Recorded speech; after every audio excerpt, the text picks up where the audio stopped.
हम इस नाइट्रोजन और फास्फोरस के बाद में हम लोग एक बार कार्बन पे आते हैं। तो कार्बन पे जब नेगेटिव चार्ज होगा तो वो आइसो इलेक्ट्रॉनिक विद नाइट्रोजन हो जाएगा। Correct, absolutely right. तो इसलिए जितने भी कार्बोनाइन की स्पीशीज होती हैं, ठीक है, सी माइनस की स्पीशीज होती हैं, वो सब जो है वो सी माइनस की स्पीशीज जो हैं वो सब के सब नाइट्रोजन की तरह अमीन इन्वर्जन करती रहती हैं। They all are undergoing amine inversion like nitrogen. तो उस पे सी पे नेगेटिव चार्ज और ये लोन पेयर रहेगा, और उसकी जो तीन वैलेंसीज रहेंगी, जो उसकी तीन वैलेंसीज रहेंगी ए बी और सी, तो ये आपस में फ्लिप कर सकता है। It can undergo amine inversion just like this, and ये लोन पेयर नीचे आ जाएगा, सी माइनस एंड सी, ठीक है, एंड वेज और डैश, ठीक है, ऐसा बी और सी बिल्कुल सेम उसकी तरह से। इसलिए this invertomerism is found to exist in second period elements having sp3 hybridisation containing one lone pair. ठीक है, जहां जहां मेरे पास में ये केस आएगा वहां पे इन्वर्टोमरिज्म जो है एक्चुअली हमें मिलता जाएगा। ठीक है, तो इसलिए नीचे देखो, इसको जो एग्जांपल है वो भी शायद हमें पूरी तरह क्लियर होगा। Which are the following compounds are optically inactive. तो पहले नाइट्रोजन देखो, जैसे ही तुम्हें नाइट्रोजन sp3 हाइब्रिडाइज्ड और तीन डिफरेंट ग्रुप्स के साथ में मिल रहा है तो ये इनएक्टिव है because of racemisation due to invertomerism. अब जब तुम्हें N प्लस दिखाई दिया है गाइज, सुनो, तो N प्लस ऑप्टिकली एक्टिव क्यों है? क्योंकि हम फ्लिपिंग में सिर्फ क्या चीज नाइट्रोजन की न्यूक्लियस के थ्रू निकाल सकते हैं? लोन पेयर, लोन पेयर निकाल सकते हैं। तो ये उसका अगर न्यूक्लियस है तो इसमें प्रोट्रूडिंग पार्ट जो लोन पेयर है वो इसके अंदर से पास करके बाहर आ सकता है। ठीक है, वो इसमें से निकल सकता है। ठीक है, तो यहां से लोन पेयर बाहर आ जाएगा, बाकी दोनों पार्ट्स रह जाएंगे। लेकिन अगर तुमने लोन पेयर किसी को कोऑर्डिनेट बॉन्ड से डोनेट कर दिया है, फॉर एग्जांपल यहाँ पे H प्लस आ गया है, नाउ यू कांट फोर्स कि तुम इस H के एटम को यहां से बाहर निकालो, बिकॉज ऑब्वियसली H का एटम न्यूक्लियस और एक इलेक्ट्रॉन का एक अपना अलग कॉम्बिनेशन है जो इसके थ्रू नहीं नहीं क्रॉस कर सकता है। तो इसमें डेफिनेटली अमीन इन्वर्जन नहीं होगा। In other words this N plus is isoelectronic to what? बोलो,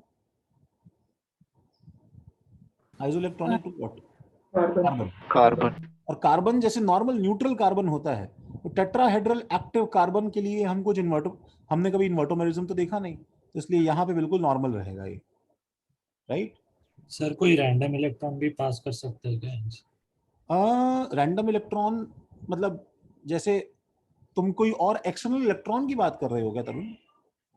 हाँ। नहीं नहीं नहीं तरुण, वो नहीं कर सकते हैं सर इसमें। लेकिन फिर अगर ऐसे पास करेगा लोन पेयर तो पोटेंशियल एनर्जी इनफाइनाइट नहीं हो जाएगी? नहीं, पोटेंशियल एनर्जी इनफाइनाइट पहले तो पॉजिटिव नहीं होगी ना। अगर तुम इलेक्ट्रोस्टैटिक इंटरेक्शन की बात कर भी रहे हो, सुनो, तो वो एक्चुअली नेगेटिव में होगी, बिकॉज इलेक्ट्रॉन न्यूक्लियस के पास जा रहा है अगर, ठीक है, तो उसकी एनर्जी कम हो रही है। सर बट एक पॉइंट के बाद बढ़ने लगेगी ना, वो रिपल्शन चालू कर देगा। किसके बीच में? इलेक्ट्रॉन और प्रोटॉन के बीच में? हाँ सॉरी हाँ सॉरी, सही हाँ, नेगेटिव रहेगी। हाँ, वो इनफाइनाइट नहीं होगी।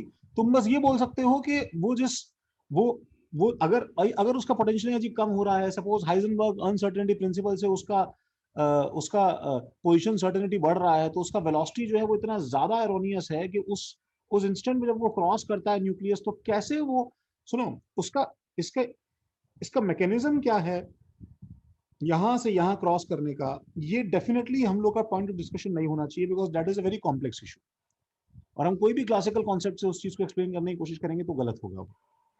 ये होता है, ये हमारे पास में इसका देखो प्रूफ है, बस क्लियर कर, बस एज अ नॉन फैक्ट याद कर ले। बस हमें एक बार अभी यही ध्यान रखना पड़ेगा। ये दो लोन पेयर वाले केस में नहीं हो सकता? दो लोन पेयर वाले केस में एक्चुअली देखो, पहली बात तो ये दो लोन पेयर वाले केस में होने के लिए, ठीक है, हमारे पास में, मैंने तुम्हें लास्ट क्लास से बोला था ना कि बॉन्ड एंगल क्या होगा भाई हमारे पास में। देखो सपोज मेरे पास में ए एटम है, तो ए एटम के अंदर मेरे पास में अगर बॉन्ड एंगल ज्यादा होगा तो बताओ इसका होना इजी है कि नहीं, आ रहे हैं? Yes sir. ठीक है, तो अब दो लोन पेयर के केस में क्या है मेरे पास में, एक तो जो भी मैं आटम उठाऊंगा इस पे सपोज, ठीक है, उसके अंदर इन दोनों के बीच में एंगल क्या है बताओ? और ज्यादा रिड्यूस हो गया होगा कि नहीं? कम है। नहीं बताओ। तो इस जो है कम एंगल पे मैं ये सोचूं कि ये लोन पेयर इसके थ्रू फ्लिप करके निकले और ये बॉन्ड इधर आ जाए, वो नहीं होता है। ठीक है, ये बात अलग है, मैं यहाँ पे ये भी बोलूंगा आर्यन, ये बात मैं ऐड करूंगा कि दो लोन पे वाले केस में लेट से अगर हम लोग इसका मतलब इफेक्ट अगर ऑब्जर्व करें तो हो भी रहा होता है या नहीं भी हो रहा होता, उससे कुछ फर्क नहीं पड़ता, बिकॉज रहता तो ये optically inactive he in any case, है कि नहीं? दो लोन पेयर ही हो गए ना, बताओ इसके यस अंदर, sir, yes sir. Same group होंगे। तो उससे ग्रुप तो सेम रहते, लेकिन ये होगा भी नहीं एक्चुअली, ठीक है, ये होगा भी नहीं। तो अच्छा, फास्फोरस के आते की बात ध्यान रखना कि थर्ड पीरियड का एलिमेंट ये नहीं करता है, इसलिए ये ऑप्टिकली एक्टिव है, ये ऑप्टिकली एक्टिव है, ये बात ध्यान रखनी है हमें, ठीक है। No invertomerism third period element में, ऐसा कुछ भी नहीं होता है, इसलिए इसमें this lone pair is treated as a separate group, ठीक है। हाइड्रोजन CH3 ET और लोन पेयर डिफरेंट ग्रुप्स हैं, ठीक है। अब एक बड़ी इंपॉर्टेंट चीज है, वो है देखो यहाँ पे हमारे पास में मैं तीन चीजें देखो यहाँ पे ड्रॉ करता हूँ, ठीक है। एक है मेरे पास में, चाहे तुम्हारे पास जो पेज के ऊपर जगह है देखो तुम वहां ड्रॉ कर सकते हो, एक है मेरे पास में N with a 6 membered ring, ठीक है। एक इस पे क्या होगा N पे बताओ, ऐसा H होगा, और एक इस पे क्या होगा, लोन पेयर होगा, ठीक है। एक है मेरे पास में N with a 5 membered ring, इसमें भी मेरे पास में लोन पेयर होगा, इसमें भी एक H होगा, और एक है मेरे पास में N with a 3 membered ring, तो एक मेरे पास में यहाँ पे H होगा,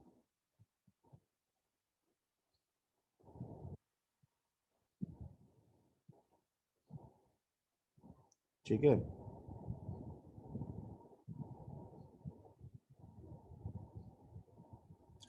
तो इन तीनों में भाई फ्लिपिंग जिसे बोलते हैं अमीन इन्वर्जन, वो हो रहा होगा कि नहीं हो रहा होगा, बताओ पहले। इन तीनों में कैसे हो रहा होगा, देखो let me show you like this. Nitrogen की 3 वैलेंसी देखो एक बार, नाइट्रोजन की 3 वैलेंसी कैसे होती है बताओ। एक ये H है, एक वेज पे मेरे पास में A वैलेंसी होती है, और एक डैश पे मेरे पास में A वैलेंसी होती है।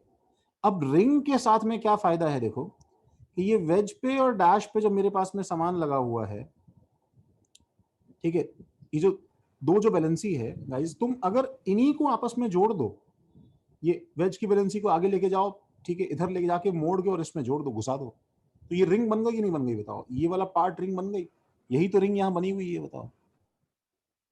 तो ये जो रिंग बन गई है, हम इसी रिंग को यहाँ पे क्या करेंगे बताओ, हम इसी रिंग को यहाँ पे क्या कर सकते हैं बताओ, फ्लिप कर सकते हैं। तो अगर तुम इसके ऊपर फिंगर से प्रेस करोगे, इमेजिन एज इफ क्या है, ये जो है तुम्हारा हाथ है, ठीक है, ठीक है, ये तुम्हारा हाथ है, और तुम इसको जो है, ठीक है, प्रेस कर रहे हो, यू आर एक्चुअली, ठीक है, अप्लाइंग प्रेशर ऑन दिस। तो इसको जो प्रेस करने से क्या होगा बताओ, ये रिंग पूरी की पूरी जो है फ्लिप होके, ठीक है, जो दो वैलेंसी है वो एक्चुअली ऐसी हो जाएंगी, ठीक है, इस तरह से H ऐसा हो जाएगा और लोन पेयर यहाँ से निकल जाएगा। तो यहाँ भी वही फ्लिपिंग हो रही है, सही बात है, समझ में आ रहा है क्यों हो रही है फ्लिपिंग यहाँ पे, यस यस ठीक है। अब मैंने क्या किया, 6 का 5 कर दिया, तो व्हाट डू यू थिंक, इससे क्या इंपैक्ट पड़ गया? फ्लिपिंग थोड़ा टफ हो गया क्यों टफ हो गया? सर, क्योंकि एंगल और पास आ गया है, तो जब बीच में से पास करेगा तो और ज्यादा रिपल्शन हो जाएगा। फेयर इनफ, सही बात है।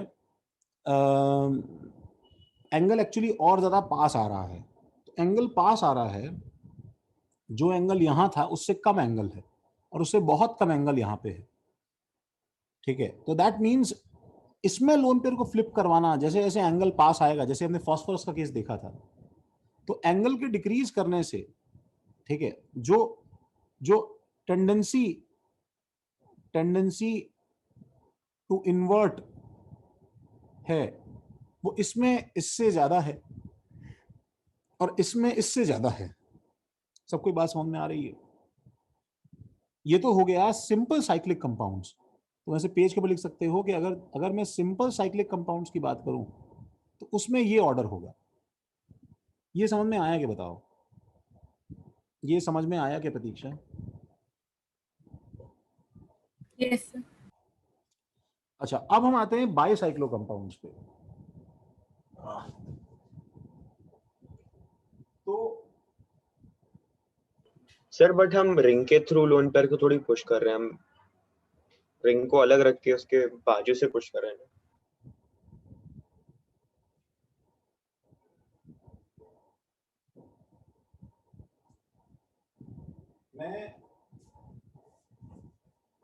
मैं तुमसे एक सिंपल सी चीज पूछता हूँ शौनक, कि हमने लास्ट क्लास में भी डिस्कशन किया था, मैंने तुमसे वहां भी पूछा था कि ये किन किन फैक्टर्स पे डिपेंड करेगा, और उसमें एक आंसर अपना बॉन्ड एंगल था। तुम रिंग के थ्रू नहीं पुश कर रहे हो शौनक, लेकिन बॉन्ड एंगल इन्वर्जन को अफेक्ट करता है कि नहीं करता है? यस, करता है। तो बॉन्ड एंगल जब जब जब बॉन्ड एंगल इन्वर्जन को अफेक्ट कर रहा है, हाँ तो लिखा देखो, जब बॉन्ड एंगल इन्वर्जन को अफेक्ट कर रहा है, ठीक है, तो बॉन्ड एंगल, रिंग का नंबर चेंज करने से एक्चुअली बॉन्ड एंगल चेंज हो रहा है, ठीक है। अच्छा, जैसे जैसे कोई बच्चा पूछ रहा है सर एक बार फिर से बताइए सर, ये रिंग का नंबरिंग चेंज होने से क्या चेंज हो गया, ये मुझे समझ में नहीं आ रहा। तो मैं तुम्हें एक छोटा सा एग्जांपल ऐसे देता हूं, देखो फिर से देखो, कि जब मैं नाइट्रोजन को किसी ऐसे एंगल पे रखता हूं जिसमें नाइट्रोजन रिलैक्स्ड है, ये उसके 3 एंगल्स हैं, ये वेज है, ये डैश है, ये डैश है, और ये बॉन्ड है, और इस पे ये लोन पेयर। अब सपोज मैं एक काम कर रहा हूं, I am actually squeezing these groups together. इसमें होगा ये कि जब n का एंगल तुम डिक्रीज करोगे, तो ये एक्चुअली अगर ये किसी भी रीजन से अगर ये स्क्वीज कर रहे हैं, तो लोन पेयर और बाहर प्रोट्रूड हो जाएगा। इट्स लाइक तुम टूथपेस्ट होता है, ठीक है, उसके ऊपर ये ओपनिंग है बाहर से टूथपेस्ट निकालने की, और ये हमारी ट्यूब है टूथपेस्ट की, ठीक है। तो इट्स लाइक मैं अगर यहां से उसको स्क्वीज कर रहा हूं, ठीक है, तो भाई वो इसमें से जो भी कुछ पेस्ट है वो एक्चुअली और ज्यादा बाहर निकल के, ठीक है, प्रोट्रूड कर लेगा। उसी की तरह, ठीक है, जब मैं इसको यहां से स्क्वीज कर रहा हूं बॉन्ड्स को, तो ये लोन पेयर और ज्यादा बाहर की तरफ एक्चुअली प्रोट्रूड करना शुरू कर देगा, और ज्यादा बाहर की तरफ प्रोट्रूड करना शुरू कर देगा। तो ऐसे केस में, ठीक है, this is like that example जो हमने लिया था लास्ट क्लास में, कि एक मेरे पास में ऐसा अम्ब्रेला है जो बहुत ही एक्सपैंडेड और बहुत ही लो एंगल का अम्ब्रेला जो है वो इस तरह से बन जाता है, ठीक है। तो भाई इसका इन्वर्ट करना, और एक मेरे पास में ऐसा अम्ब्रेला है, ठीक है, जिसका एंगल बहुत ज्यादा, ठीक है, स्टीप है, बहुत ज्यादा लेस एंगल है, इसका इन्वर्ट करना, किसका इन्वर्ट करना ज्यादा इजी है? इसका इजी है कि नहीं तुल्लिका, बताओ? Yes sir. Actually bond angle कम करने से यही तो इफेक्ट प्रोड्यूस हो रहा है उसके अंदर। ये जो अम्ब्रेला के ऊपर का जो टिप होता है जो बाहर निकला रहता है, ठीक है, ये एक्चुअली लोन पेयर की तरह है। तो अब क्या हो गया है, थर्ड एग्जांपल जो हम लोग डिस्कस करना चाह रहे हैं, वो एक्चुअली क्या बोलते हैं, वो एक्चुअली बाइसाइक्लो कंपाउंड्स का है। तो अब तक क्या किया था, देखो मैंने यहाँ पे n के ऊपर वेज और डैश में से इन 2 बॉन्ड्स को जोड़ दिया था।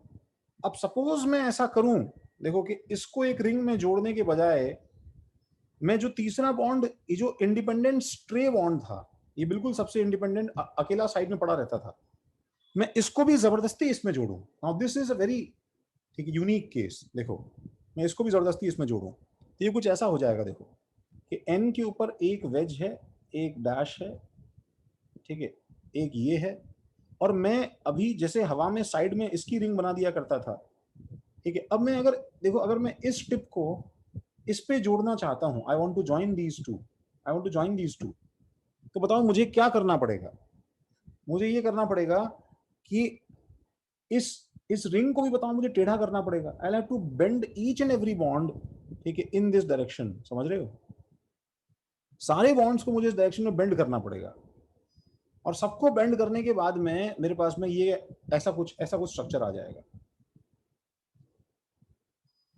तीनों बॉन्ड्स जो हैं, देखो मैंने यहाँ पीछे से बांध दिए हैं। कैन यू इमेजिन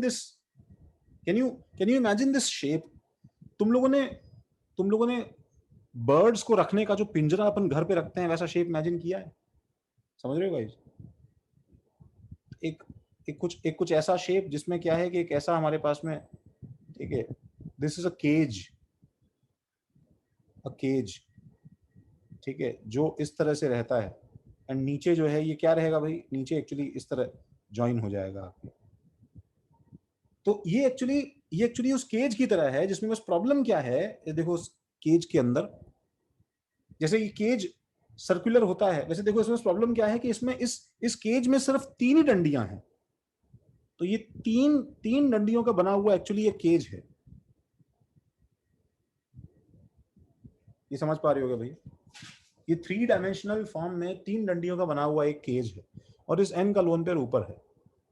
नाउ अब अगर मैं इस पे अगर फोर्स लगाऊं बच्चों, मैं अगर एन को पुश करने की कोशिश करूं, तो this is as good as, मैं तो बताता हूं अभी एक्चुअली इन्वर्ट क्यों नहीं कर सकता। Let me tell you this, it's like मैंने इस अम्ब्रेला में क्या किया पता है, ये जो टिप्स थी इसको मैंने यहां पे बांध दिया, एक्चुअली टाइड ऑल टिप्स, ठीक है, विद द हैंडल। अब बताओ ये अम्ब्रेला स्ट्रक्चर जैसा हो गया, क्या हो गया, कैसा हो गया? ऑलमोस्ट लीनियर हो गया। लीनियर मतलब लीनियर से ज्यादा क्या मतलब, मैं बोलूंगा कि अगर तुमने सीधी सी बात है, तुमने अम्ब्रेला की टिप्स को अगर नीचे बांध दिया है तो अभी अम्ब्रेला इन्वर्ट करेगा क्या, बताओ? नहीं सर, नहीं। मतलब क्या ऐसा मैं ऐसा सोच सकता हूँ कि इस अम्ब्रेला को इसको मैं इन्वर्ट करूं, ठीक है, जिसके अंदर क्या है कि ये कुछ अजीब सा स्ट्रक्चर बन जाए कि एन के जो बॉन्ड्स हैं वो अंदर की तरफ चले जाएं ऐसे कुछ, और लोन पेयर अंदर की तरफ घुस जाए इस केज के अंदर? नहीं ऐसा सर, नहीं हो बहुत सकता। ज्यादा स्ट्रेन आता नहीं है। सर। हाँ एक्चुअली बहुत ज्यादा स्ट्रेन हो जाएगा, और जो एटम यहाँ पे है उसका लोन पेयर से बहुत ज्यादा रिपल्शन हो जाएगा, वो उसे अपने अंदर इन्वर्ट ही नहीं होने देगा। अल्टीमेटली इन्वर्जन क्यों होता था गाइस? अल्टीमेटली इन्वर्जन इसलिए होता था कि दूसरी तरफ जाने पे भी उसकी पोटेंशियल एनर्जी सेम हो जाती थी। सही है कि नहीं, बताओ?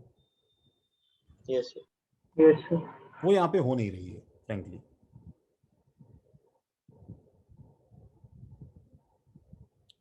वो यहाँ पे सर हो ये नहीं जो रही। आपने तीनों को जोड़ दिया वो रियल लाइफ में होता है? ये हुआ है भाई, ये चीज वही तो है। ओ अच्छा। अब मैंने ये डायग्राम देखो ऐसे बनाया है, अभी मैंने डायग्राम ऐसे बना दिया एज इफ जो है मेरा प्लेनर कंपाउंड है, समझ रहे हो क्या? Yes sir. What if the length of ring is very large? हाँ, लेंथ ऑफ रिंग अगर बहुत ज्यादा लार्ज है तो अनीश ऐसा हो सकता है। अनीश जैसे पूछ रहा है सर अगर लेंथ ऑफ रिंग बहुत ज्यादा लार्ज है तो क्या होगा, तो अगर लेंथ ऑफ रिंग बहुत ज्यादा लार्ज है तो हो सकता है कि कुछ हो जाए, ठीक है। जस्ट अ फिर वो सेकंड। सिंपल साइक्लिक में 3 मेंबर्ड रिंग में भी इन्वर्जन शो करता है? किसमें? 3 मेंबर्ड रिंग वाले में, साइक्लिक में? हाँ शो करता है एक्चुअली, लेकिन उसके सुनो, लेकिन उसका बैरियर बहुत ज्यादा होगा। वो शो करता है लेकिन उसका बैरियर ज्यादा होगा। तो I can just tell you कि ये कुछ ऐसा रहेगा बच्चों। तो बायोसाइक्लिक कंपाउंड्स जो दिखाई देंगे वो कुछ ऐसे दिखाई देंगे। Just a minute.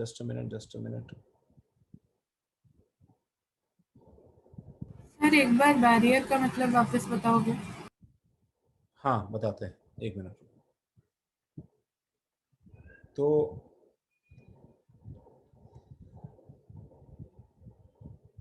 ये कुछ ऐसा है। अब इसमें बहुत सारी इमेजेस बायोसाइक्लिक कंपाउंड्स के लिए है, ठीक है। तो उसमें से देखो ये इमेज चूज करता हूँ जो तुम्हें ऊपर से ऐसी नजर आती है गाइस। देखो what you see like this, तुमने जैसे देखा, वो एक्चुअली इमेज जो है ये इमेज ये नहीं होती है, ये तो उसका 2D अननेसेसरी उसका फोटो है। एक्चुअली वो इमेज ऐसी होती है, दिख रहा है क्या ये नॉर्बोरेन? Yes sir. तो इस नॉर्बोरेन के अंदर देखो तुम्हें बाहर जो 6 मेंबर्ड रिंग दिखाई दे रही है, देखो गाइस ये जो बाहर में डार्क कर रहा हूं ये 6 मेंबर्ड रिंग जो है ये एक्चुअली ये वाली रिंग है। ये 6 मेंबर्ड है रिंग, बोलो भाई। Yes sir. बस ठीक है। और जो तुम्हें ये जो ये ऐसे उसी प्लेन में लगता है कि टेढ़ा हुआ एक बॉन्ड है, टेढ़ा हुआ बॉन्ड नहीं है ये। एक्चुअली क्या है, इसने बाकी दोनों रिंग के प्लेन को इस तरफ बेंड किया है और खुद भी जो है अपना एक बेंड बॉन्ड बना के बैठ गया है। This is the true representation of a proper bicyclo compound with spiro carbon, bridge head carbon, I'm sorry spiro नहीं, ब्रिज हेड कार्बन। ऐसे कार्बन को हम लोग बोलते हैं स्पाइरो। देखो इसको बोलते हैं स्पाइरो, समझ रहे हो, इसको बोलते हैं ब्रिज हेड। तो अगर इस ब्रिज हेड कार्बन के ऊपर यहां पे नाइट्रोजन है, देखो गाइज यहां पे नाइट्रोजन है, तो ये लोन पेयर इस तरह बाहर निकला हुआ रहेगा। तो what I am saying is that तुम अब इसको अंदर की तरफ इन्वर्ट नहीं कर सकते। समझ रहे हो क्या भाई? Yes, sir. तो बस this is all I wanted to say कि हाँ, कोई डाउट पूछ रहा था कुछ? क्या बोले प्रतीक्षा, तो कुछ पूछ रही थी क्या? सर बोल रहे थे आप एक बार वो बैरियर वापस बता सकते हो क्या? बैरियर क्या है? ये केमिकल काइनेटिक्स चैप्टर का पार्ट है, ठीक है प्रतीक्षा। बैरियर जो है ये क्या है कि ये कुछ ऐसी चीज है कि मतलब वो एक ऐसा अनस्टेबल पॉइंट होता है जिसमें क्या है कि जिसमें कभी कोई रहना नहीं चाहता। फॉर एग्जांपल देखो, अम्ब्रेला है, तो अम्ब्रेला क्या है कि जब इन्वर्ट करना शुरू करता है प्रतीक्षा, जब सपोज अगर ये अम्ब्रेला है मेरे पास में, अभी इन्वर्ट करना शुरू करेगा और इन्वर्ट होने के बाद में प्रतीक्षा जब ये अम्ब्रेला ऐसा हो जाएगा, it will be like this. We can imagine कि एक बारिश में डिजास्टर्स अम्ब्रेला कुछ ऐसा तुम्हें, ठीक है, दिखाई दे रहा है, ठीक है Pratiksha. Between this stage and this stage, ठीक है, this stage and this stage, एक स्टेज मेरे पास में ऐसी आएगी ना कि फॉर एन इंस्टेंट वो जो है, ठीक है, वो एक्चुअली अम्ब्रेला कुछ ऐसा हो गया होगा, बिल्कुल फ्लैट। समझ रहे होगे? हाँ सर। ठीक है, तो ये अगर मैं इसका पोटेंशियल एनर्जी प्लॉट करूंगा तो ये ऐसा, ये अप जाके ऐसे और फिर ये ऐसे हो जाएगा। समझ रहे हो क्या? तो ये जो चीज है, ये चीज, इसको हम लोग बोलते हैं बैरियर, ठीक है। बिकॉज क्या है प्रतीक्षा कि तुम्हें अगर यहां से यहां जाना है तो तुम्हें इसको क्रॉस करना मस्ट है कि नहीं, बताओ तुम्हें? Yes sir. बिना ऐसे क्रॉस के तो जा नहीं सकती हो। तो इसकी कितनी एनर्जी है, ठीक है, ये जो है कितना स्टेबल या अनस्टेबल है, इस पर डिपेंड करता है कि तुम जा पाओगी या नहीं जा पाओगी। तो let me just give you a small hint कि थर्मोडायनेमिक्स चैप्टर जो है वो किस चीज को डील करता है प्रतीक्षा, कि फाइनली और इनिशियली क्या एनर्जीज है। समझ रही हो? वो जो है वो इस पार्ट को डील नहीं करता है, जो मैं तुम्हें अभी सब दिखा रहा हूं वो इस पार्ट को डील नहीं करता है प्रतीक्षा। थर्मोडायनेमिक्स इस पार्ट को डील नहीं करता है, ठीक है, वो सिर्फ इनिशियल और फाइनल पोजीशंस को डील करता है। वेयरएज केमिकल काइनेटिक्स किस चीज को डील करता है? केमिकल काइनेटिक्स इस चीज को डील करता है कि वहां पहुंचने का रास्ता क्या है, how will you reach there. तो ये जो है ये एक्चुअली कितना ऊपर है, ये एक्चुअली काइनेटिक्स में आता है। समझ रही हो? जी सर। ये बैरियर है। तो इसलिए बायोसाइक्लो कंपाउंड्स के अंदर क्या है, इन्वर्जन नहीं हो सकता। सर नाइट्रोजन पे 2-3 रिंग्स हुई तो भी सिमिलर ही होगा। 2-3 रिंग्स कैसे हो सकती है नाइट्रोजन पे? मतलब भाई सुनो, नाइट्रोजन जो है वो 3 बॉन्ड बनाता है। 3 बॉन्ड से तुम जितने केसेस बना सकते थे वो हमने बना लिए। तुम पेपर पे रिंग ड्रॉ करके दो तरुण, फिर हम देख लेते हैं। Conformational analysis of compounds like this, ठीक है। ये 2 sp3 हाइब्रिडाइज्ड कार्बन्स हैं। मैं इसका एक सिग्मा बॉन्ड के अक्रॉस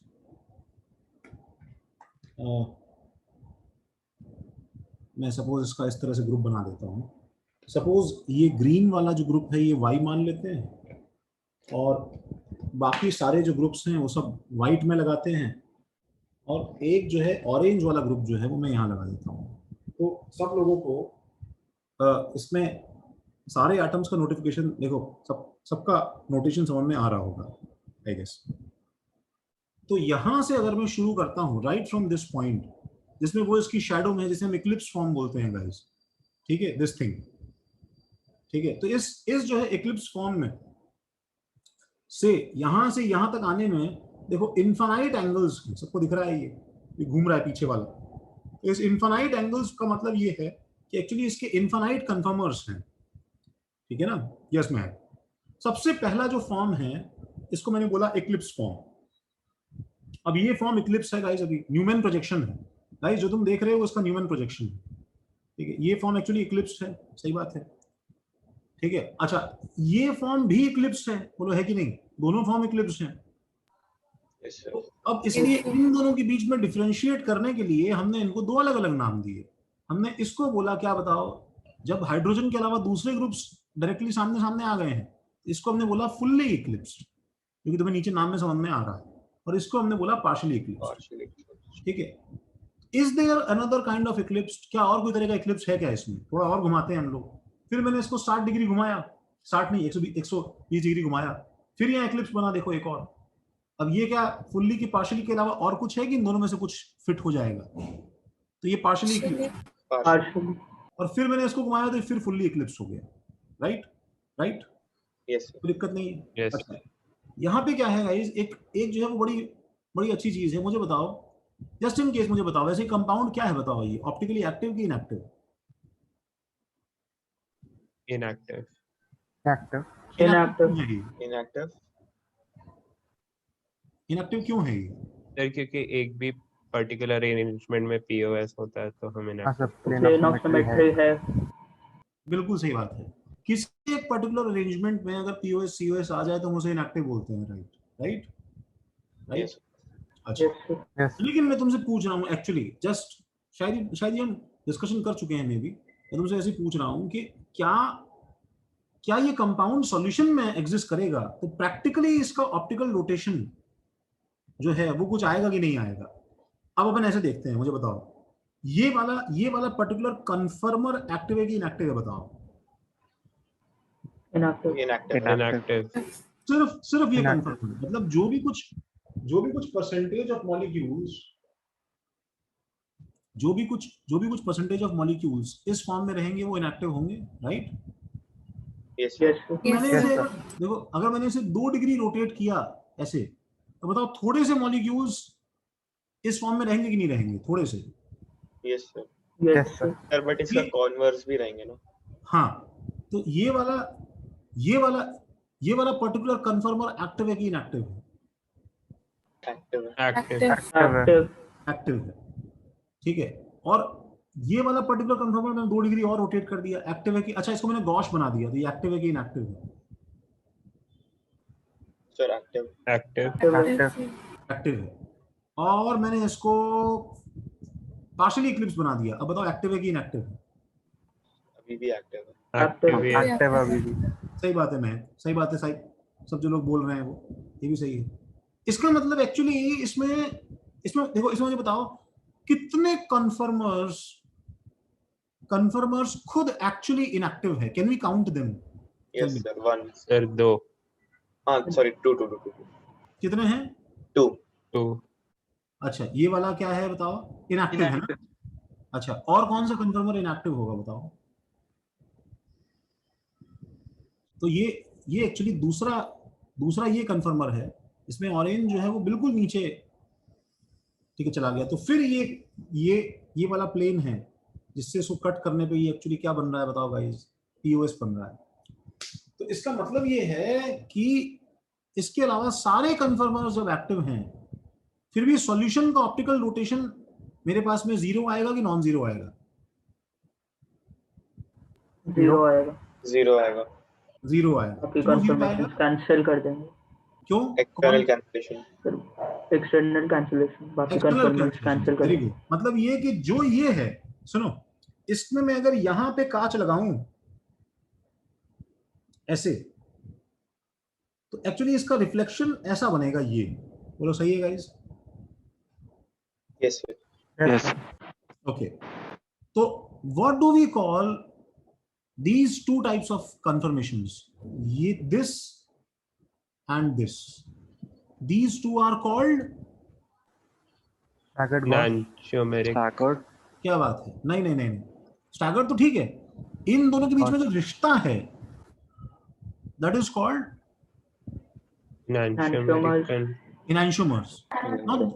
Now सुनो, enantiomers क्यों? Because they both are Mirror images. mirror images and they are superimposable, non-superimposable. Non-superimposable. Non-superimposable. That's why they are active, right? But there is a problem. The problem is that still these two compounds can't be isolated because Interconvertible. interconvertible. Conformers. So before using the term enantiomers, ठीक है, we should not use the term enantiomers so loosely for these compounds, because enantiomers used to be associated with those compounds that were actually non-superimposable mirror images and non-interconvertible as well. So we call these compounds conformational enantiomers. समझ रहे हो क्या? Yes, ठीक sir. Sir. Yes, sir. Invertomers were also actually conformational enantiomers. ठीक है, तो ये इसका term है. And similarly, just like these two compounds are called conformational enantiomers. Similarly, this compound, this compound and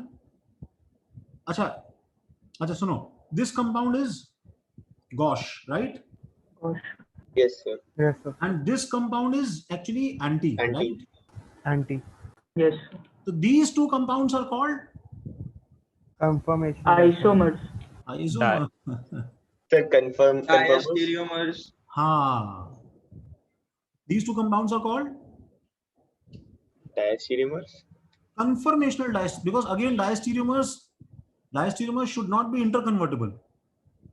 तुम एक बात याद रखना कि नॉर्मल आइसोमरिज्म से हट गए हैं ना भाई, हर चीज एक दूसरे में इंटरकन्वर्टेबल है, तो तुम्हें हर टर्म के आगे, तुम्हें हर रिश्ते के आगे तुम्हें वर्ड लगाना पड़ेगा conformational. Is it right? Yes, sir. So these two are called conformational diastereomers. Diastereomers. Sir gosh में जो भी दोनों मतलब ऊपर नीचे नहीं है वो सारे गॉश ही होंगे स्टैगर्ड में. गॉश में जो भी दोनों क्या नहीं है, जैसे YZ एडजेसेंट हुए जब भी, तो वो सारे गॉश कंफर्मेशन से होंगे. मतलब हाँ, सर, मतलब गॉश में तो एंगल 60 होना चाहिए ना, उसके बाकी सब उनको वो बोलते हैं ना. पहली बात तो Q. गॉश जो तभी डिफाइंड है प्रतीक्षा, जब क्या है कि बाकी दोनों ग्रुप्स हाइड्रोजन हाइड्रोजन हो और इसमें एक डिफरेंट हो, ठीक है, और इसमें भी क्या है हाइड्रोजन हाइड्रोजन हो और एक डिफरेंट हो, तो तभी गॉश डिफाइंड है. तो तीन ही तो केस बनते हैं स्टैगर्ड में, एक ये स्टैगर्ड, एक ये स्टैगर्ड और एक ये स्टैगर्ड. समझ रही हो? तीन में से ये वाला क्या होगा बताओ? एंटी बोल दिया, Anti. बाकी दोनों गॉश. Anti. सी इक्लिप्स और स्टैगर्ड जनरल टर्म्स है बच्चों, ठीक है. इक्लिप्स के अंदर हमने फर्दर डिफाइन किया है fully Eclipse, partially Eclipse. Similarly staggered के अंदर हमने डिफाइन किया है क्या प्रतीक्षा? गॉश और एंटी.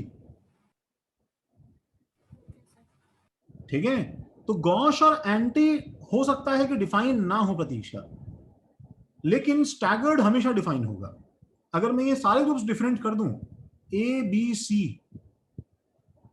और DEF, तब भी स्टैगर्ड डिफाइन होगा. समझ लो प्रतीक्षा? 0 डिग्री. सुनो, डिग्री डायहेड्रल कैसे डिफाइन है तुलिका, समझा ना? ऑरेंज और व्हाइट वाला बॉन्ड का जो प्लेन है, उस प्लेन और ग्रीन और व्हाइट वाले बॉन्ड का जो प्लेन है, उस प्लेन के बीच में एंगल है.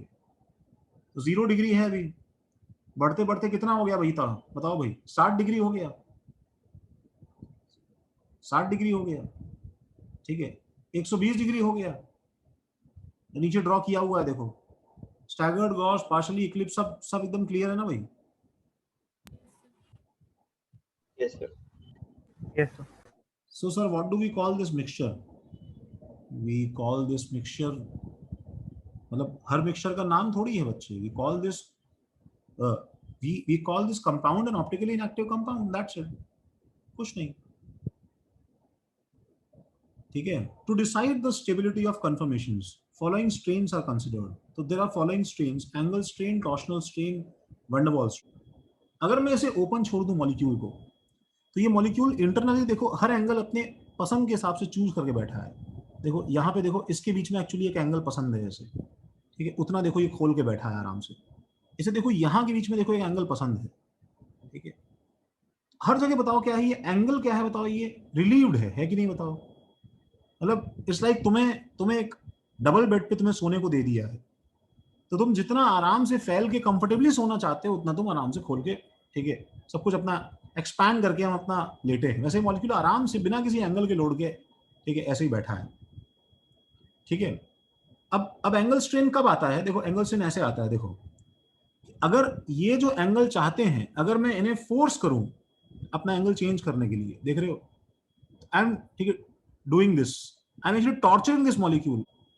देखो अब जब मैं ये 3 मेंबर रिंग बना रहा हूं, देखो while forming this ring, oh my god, ये इतना ज्यादा स्ट्रेन में है गाइस कि ये एक्चुअली रिंग बनने ही नहीं दे रहा है. It's very difficult to form this ring. Hybridisation भी गलत है. इट्स कोई भी एटम मैंने ऐसे ही रैंडमली उठा लिया है. आई गेस तुम मेरी फीलिंग समझ गए होगे बच्चों.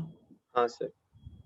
ठीक है, तो मैंने एक हाँ, sp3 हाइब्रिडाइज्ड एटम से जब मैंने ये पाप कर दिया, if I have done this, तो इसको इतनी मुश्किल से मुझे इसमें घुसाने में, ओ माय गॉड, मेरा बॉन्ड टूट गया. शायद तुम्हारा बैच आखिरी बैच होगा जो ये समझ पाएगा. ठीक है, see observe the literal circular strain. तुम देख पा रहे हो गाइस अभी? तो this is actually angle strain. तो फर्स्ट ऑफ ऑल तो मैं ये चीज रिपीट करूंगा कि एंगल स्ट्रेन तुम्हें नॉर्मली कब दिखते हैं गाइस? वो ओपन चेन मॉलिक्यूल्स में एंगल स्ट्रेन वैसे भी बहुत नेग्लिजिबल होते हैं. They are very less. क्या होता है बताओ? एंगल स्ट्रेन बहुत नेग्लिजिबल होते हैं. समझे कि भाई? बहुत ही कम होते हैं एंगल स्ट्रेन. Yes, sir. अच्छा, इसलिए यहाँ पे लिखा है destabilization that results from distortion of bond angles from their normal values. Normal value means bond angle because of hybridization. अच्छा, नीचे आते हैं torsional strain. तो torsion समझते हो तुम क्या होता है? नहीं. जब torsional strain क्या होता है? देखो, strain actually क्या होता है? Normal state से किसी चीज को bend किया जाए, टेढ़ा मेढ़ा किया जाए and so on. This is called strain. तो देखो, अब अगर मैंने इस जो सीसी बॉन्ड को देखो, अगर मैंने ऐसे किया तो ये एक्चुअली एंगल स्ट्रेन था, बिकॉज ये ऐसे नहीं होना चाहता था. अब इमेजिन करो कि मैं अगर इस सीसी बॉन्ड को, ठीक है, या मैं एक्चुअली किसी भी सब्सटेंस को, ठीक है, सपोज ये पेन है देखो, तो मैं अगर किसी भी सब्सटेंस को अगर ऐसे घुमाऊं कि मेरा ये वाला हाथ, ठीक है, क्लॉकवाइज डायरेक्शन में जा रहा है और ये वाला हाथ मेरा, ठीक है, एंटी क्लॉकवाइज डायरेक्शन में जा रहा है, लाइक दिस. समझो? तो वो जो कपड़े को घुमाने का जो मोशन है, ठीक है, that is actually called torsional strain. ठीक है, that is actually called torsional strain. तो इसमें टॉर्शनल स्ट्रेन कैसे आ रहा है गाइस? इसमें टॉर्शनल स्ट्रेन ऐसे आ रहा है, देखो, इमेजिन दिस सिचुएशन कि जब ये मॉलिक्यूल के दोनों ग्रुप्स, देखो, दोनों ग्रुप्स एक दूसरे के सामने हैं. सुनो, तो इसका जो इलेक्ट्रॉन क्लाउड है, ठीक है, उसका बताओ इसके साथ कहीं कोई प्यार मोहब्बत या कोई लिंक या कोई रिश्ता है क्या? नहीं. क्या कोई बॉन्डिंग है क्या? इस एटम और इस एटम के बीच में कोई बॉन्डिंग है क्या? बताओ मुझे. नहीं सर. नहीं सर. नहीं है. तो ये जो सिग्मा का इलेक्ट्रॉन क्लाउड है और ये जो सिग्मा का इलेक्ट्रॉन, ये जो मतलब दोनों का एक इलेक्ट्रॉन का सिग्मा का जो इलेक्ट्रॉन क्लाउड है, इनके बीच में रिपल्शन है कि नहीं? बताओ. यस, बट लेकिन बहुत मिनिमम है. हाँ, कम है, लेकिन है कि नहीं? बताओ, है ना? ठीक है, तो अब इसको अगर तुम ऐसे देखो, सुनो, तो बताओ मुझे, ये व्हाइट वाला, पीछे का जो व्हाइट वाला इलेक्ट्रॉन क्लाउड है, वो इस ग्रीन वाले को हर तरह से रिपेल करना चाहता है. तो वो इस ग्रीन वाले को एक्चुअली, देखो, वैसे तो ग्रीन वाले को वो आगे भी पुश दे रहा है, बट इस ग्रीन वाले को इस तरफ भी पुश दे रहा है, इस तरफ. देखो मेरा फिंगर, देखो ऐसे. और ये ग्रीन वाला जो बॉन्ड है, ये एक्चुअली इस व्हाइट वाले को क्या कर रहा है? बताओ, इस तरफ पुश दे रहा है, इस तरफ. देख रहे हो मेरा फिंगर? इस तरफ. यस. तो ये दोनों जो हैं, ये एक्चुअली क्या कर रहे हैं? बताओ, ये दोनों एक दूसरे को अपोजिट ऐसे पुश दे रहे हैं राइट नाउ.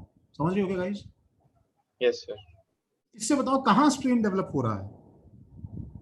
सर बॉन्ड पे. कौन से बॉन्ड पे? वो बड़ा वाला जो दोनों कार्बन को जोड़. कार्बन बॉन्ड पे. हाँ, इसमें यहाँ पे स्ट्रेन डेवलप हो रहा है. सर लेकिन वो तो फ्री टू रोटेट है ना, तो स्ट्रेन क्यों आ रहा है? मोमेंटरीली डेवलप होता रहता है, और एक्चुअली क्या है, वो ऑर्बिटल स्लिप होते होते अपना स्ट्रेन रिलीज भी करता रहता है. ठीक है, बट स्ट्रेन तो आता है भाई, स्ट्रेन तो आता ही है. ठीक है, मैं तुम्हारी गर्दन को ऐसे बहुत ज्यादा इस तरफ, देखो ऐसे अगर मैं रोटेट करूंगा, तो तुम्हारी पूरा तुम्हारा बॉडी जो है वो रोटेट करेगा कि नहीं करेगा उसके साथ? बताओ. हाँ करेगा. क्या तुम्हें मजा आएगा? तो बॉडी तुम्हारी फ्री टू रोटेट है, बट तुम्हारी पूरी बॉडी ट्विस्ट होके एक टॉर्शनल स्ट्रेन में आ जाएगी कि नहीं आ जाएगी? बताओ. तो वो फ्री टू रोटेट है. इसका मतलब ये नहीं है कि उनमें आपस में इंटरनल ग्रिप्स और फ्रिक्शंस नहीं होंगी, कुछ ना कुछ होगा. उसकी वजह से स्ट्रेन आता है। ठीक समझ है रहे हो क्या? मुझे बच्चे पूछते हैं कि सर आपने ग्रीन वाले बॉन्ड और ऑरेंज वाले बॉन्ड की रिपल्शन को क्यों लिया इतना दूर दूर? आप ग्रीन बॉन्ड और ये व्हाइट बॉन्ड लो, आप ग्रीन बॉन्ड, ये वाला ग्रीन बॉन्ड और इसके बगल वाला व्हाइट बॉन्ड लो, यहाँ पे रिपल्शन नहीं है क्या? सर बट वो तो सर वो शेप जो इटसेल्फ के लिए सर वो तो कंप्रेस है। sp3 में अरेंज्ड है ना। हाँ एक्चुअली मतलब तुम्हें एक चीज, इसका आंसर तुम्हारे पास में होना चाहिए कि यहाँ पे जो रिपल्शन है ग्रीन और व्हाइट और ये ग्रीन और व्हाइट, जब स्टूपिड सवाल कोई पूछ रहा है तो बोलो भाई सेम एटम के जो चारों इलेक्ट्रॉन्स पेयर हैं उनके बीच के रिपल्शन को तो हम हाइब्रिडाइजेशन और VSEPR में एडजस्ट कर चुके हैं ना बच्चों, बोलो है कि नहीं? Yes sir. Yes yes sir. तो that is the reason for bond angle, तभी तो एंगल बना हुआ है कोई ना कोई, बोलो है कि नहीं? Yes sir. Yes sir. हाँ सर। सर वो जो बॉन्डिंग वाला है वो तो हमेशा सेम ही रहेगा ना, वो स्ट्रेन तो। मतलब उसमें स्ट्रेन नहीं है, वो तो खैर ये तो भाई इसने इसको ज्यादा रिपेल किया तो इसका एंगल जो है वो थोड़ा कम हो गया उस तरफ, तो अपने हाँ हिसाब सर, से एडजस्ट किया जितना हुआ भी है ना। रिपेल कर रहा है बट वो इक्वली होगा ना हर कन्फर्मर में। ये बात भी सही है कि वो एक्चुअली एंगल जो है वो हर कन्फर्मर में सेम है। वो हर कन्फर्मर में सेम इसलिए है बिकॉज, ठीक है, ये सब रिपल्शंस इतने ज्यादा हैं कि इन लोगों ने अपना एक ओरिएंटेशन लॉक कर दिया है। ठीक है, अब ये ऐसे ऐसे चेंज नहीं करते हैं अपना angle. these repulsions are so high कि इसी की वजह से एक फिक्स बॉन्ड एंगल बन जाता है हमेशा, समझ रहे हो ना, एक फिक्स बॉन्ड एंगल बन जाता है। ये सब रिपल्शंस क्या है, थोड़े कम होते हैं, इसलिए क्या है मॉलिक्यूल कभी कभी घूमते घूमते सामने आ जाता है, फिर उसको रियलाइज होता है खराब हो गया, फिर वापस कम करता है, वापस सामने आ जाता है एंड सो ऑन। वैसे ही वंडरवॉल रिपल्शन क्या है, सुनो, इस ग्रीन एटम और इस ऑरेंज एटम के बीच में, एटम के बीच में, एटम और एटम के बीच में एक्चुअली एक रिपल्शन है, and these two don't like each other. ये ग्रीन एटम इस ऑरेंज एटम को पसंद नहीं है, ये ऑरेंज एटम इस ग्रीन एटम को पसंद नहीं है। व्हाई? ठीक है, बहुत ही सिंपल सी बात है, क्योंकि इनके बीच में कोई फोर्स ऑफ अट्रैक्शन नहीं है। जैसे देखो इसके और इसके बीच में फोर्स ऑफ अट्रैक्शन है, तभी तो क्या बॉन्ड बना है बताओ, सिग्मा बॉन्ड बना है, राइट? इसके बीच में फोर्स ऑफ अट्रैक्शन है, तभी यहाँ पे सिग्मा बॉन्ड है। तो किसी भी दो नॉन बॉन्डेड एटम्स के बीच में हमेशा van der Waals repulsion close distance पे। ये बात समझ में आ रही है? सर आप लैग हो गए थे, आपने क्या बोला जैसे? हाँ सर, आप एक सेकंड के लिए लैग हो गया सर। लैग हो गया।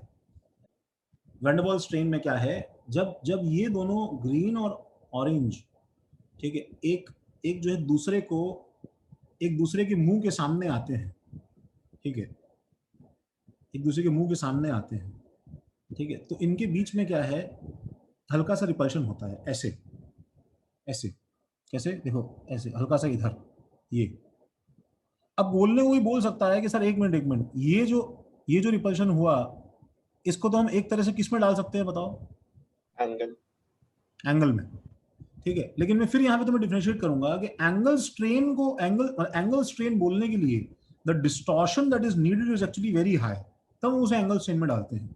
ये जो छोटे मोटे इधर उधर का हल्का हल्का जो ऐसा रिपल्शन हो जाता है, थोड़ा थोड़ा, ये जो हल्का हल्का, ठीक है, बॉन्ड एंगल चेंज होने वाले जो ऐसे रिपल्शन हो जाते हैं ऐसे, इन सबको हम किस में डालते हैं? वैन डर वाल्स स्ट्रेन में। तो ये जो इन दोनों के बीच में जो रिपल्शन कॉज हो रहा है, जिससे जो दोनों एक दूसरे से अवे दूर हो रहे हैं ऐसे, ठीक है, इसको बोलते हैं हम लोग वैन डर वाल्स स्ट्रेन। तो मैंने लास्ट में क्या सेंटेंस बोला, मैं फिर से रिपीट कर रहा हूं, किसी भी दो नॉन बॉन्डेड एटम्स के बाद में, जैसे देखो ये ग्रीन और ये वाला एटम बॉन्डेड है, ये एटम और ये ब्लैक वाला एटम बॉन्डेड है, ठीक है, ये और ऑरेंज बॉन्डेड है, लेकिन ग्रीन और ऑरेंज किसी भी दो नॉन बॉन्डेड एटम्स के बीच में इतने क्लोज डिस्टेंस पे जो फोर्स होगा वो क्या होगा? रिपल्सिव फोर्स होगा, उसे हम क्या बोलते हैं? वैन डर वाल्स रिपल्शन बोलते हैं। समझ रहे हो क्या? Yes sir. और ये बताओ मुझे, अब ये फोर्स कब मैक्सिमम होगा बताओ? सर इक्लिप्स में, फुल इक्लिप्स मैक्सिमम होगा। इसका मतलब हमने देखो क्या क्या सीखा बताओ, कि वैन डर वाल्स स्ट्रेन कब मैक्सिमम होता है? Full Eclipse. फुल इक्लिप्स में और ज्यादा होगा, सही बात है। टॉर्शनल स्ट्रेन कब मैक्सिमम होता है? तो staggered. अरे नहीं नहीं फुल्ली नहीं, एक्लिप्स। इक्लिप्स में फुल्ली फुल्ली। eclipse। इनफैक्ट सुनो, टॉर्शनल स्ट्रेन हर इक्लिप्सिंग पोजीशन पे लगता है, लेकिन वंडरवॉल स्ट्रेन तभी लगता है जब ग्रुप्स क्या हो, दोनों थोड़े क्या हो, बल्कि बल्कि हो। इसलिए ऐसा होता है। तुम्हें सेंटेंस लिखा हुआ याद है, दैट ईथेन में, ethane is the only molecule जिसके अंदर एक स्ट्रेन बिल्कुल गायब हो जाता है। टॉर्शनल और वंडरवॉल में से कौन सा स्ट्रेन गायब हो जाता है? वंडरवॉल। Van der Waal. याद है ना भाई, तुम्हें नोट्स में लिखा हुआ है ये। Yes, sir. Yes sir. तो सबको थोड़ा बहुत समझ में आया? अगर तुम्हें इतना समझ में आ गया तो you have fair enough idea कि हम लोग आगे क्या करने वाले हैं गाइस। ठीक है, तो कंफर्मेशन एनालिसिस ऑफ ईथेन देखो भाई, सर तो उसका आंसर क्या था कि सेम कौन से रहेंगे ऑलमोस्ट? सेम रहेगा। टॉर्शनल, टॉर्शनल में इतना फर्क नहीं आएगा, वंडरवॉल में बहुत फर्क आ जाएगा। ठीक है, क्योंकि वंडरवॉल सिर्फ साइज डिपेंडेंट फोर्स है और टॉर्शनल उस सिग्मा बॉन्ड्स के बीच का फोर्स है, वंडरवॉल ऊपर के साइज के बीच का फोर्स है। समझ रहे हो गया? Yes, sir. डिफरेंस टॉर्शनल में भी आएगा ना? नहीं आएगा तो सही डिफरेंस टॉर्शनल में, ये बात है, लेकिन इतना नहीं आएगा।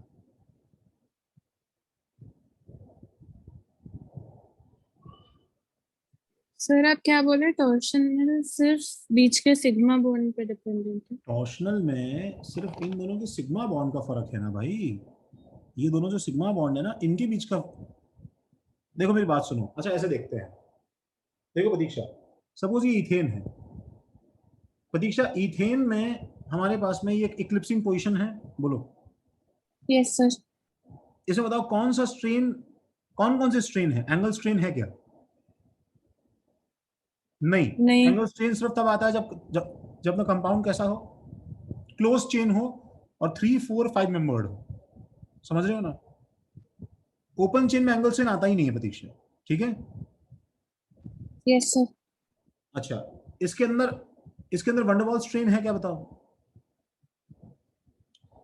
नहीं सर, सुनो, सब सेम है। नहीं, सेम की बात नहीं है। जब दोनों ग्रुप्स हाइड्रोजन हो तो the size of hydrogen is so less that even in the eclipsing position van der Waals strain जो है वो ना के बराबर है। Okay sir. मतलब दोनों में से एटलीस्ट एक ग्रुप को क्या होना पड़ेगा, बताओ?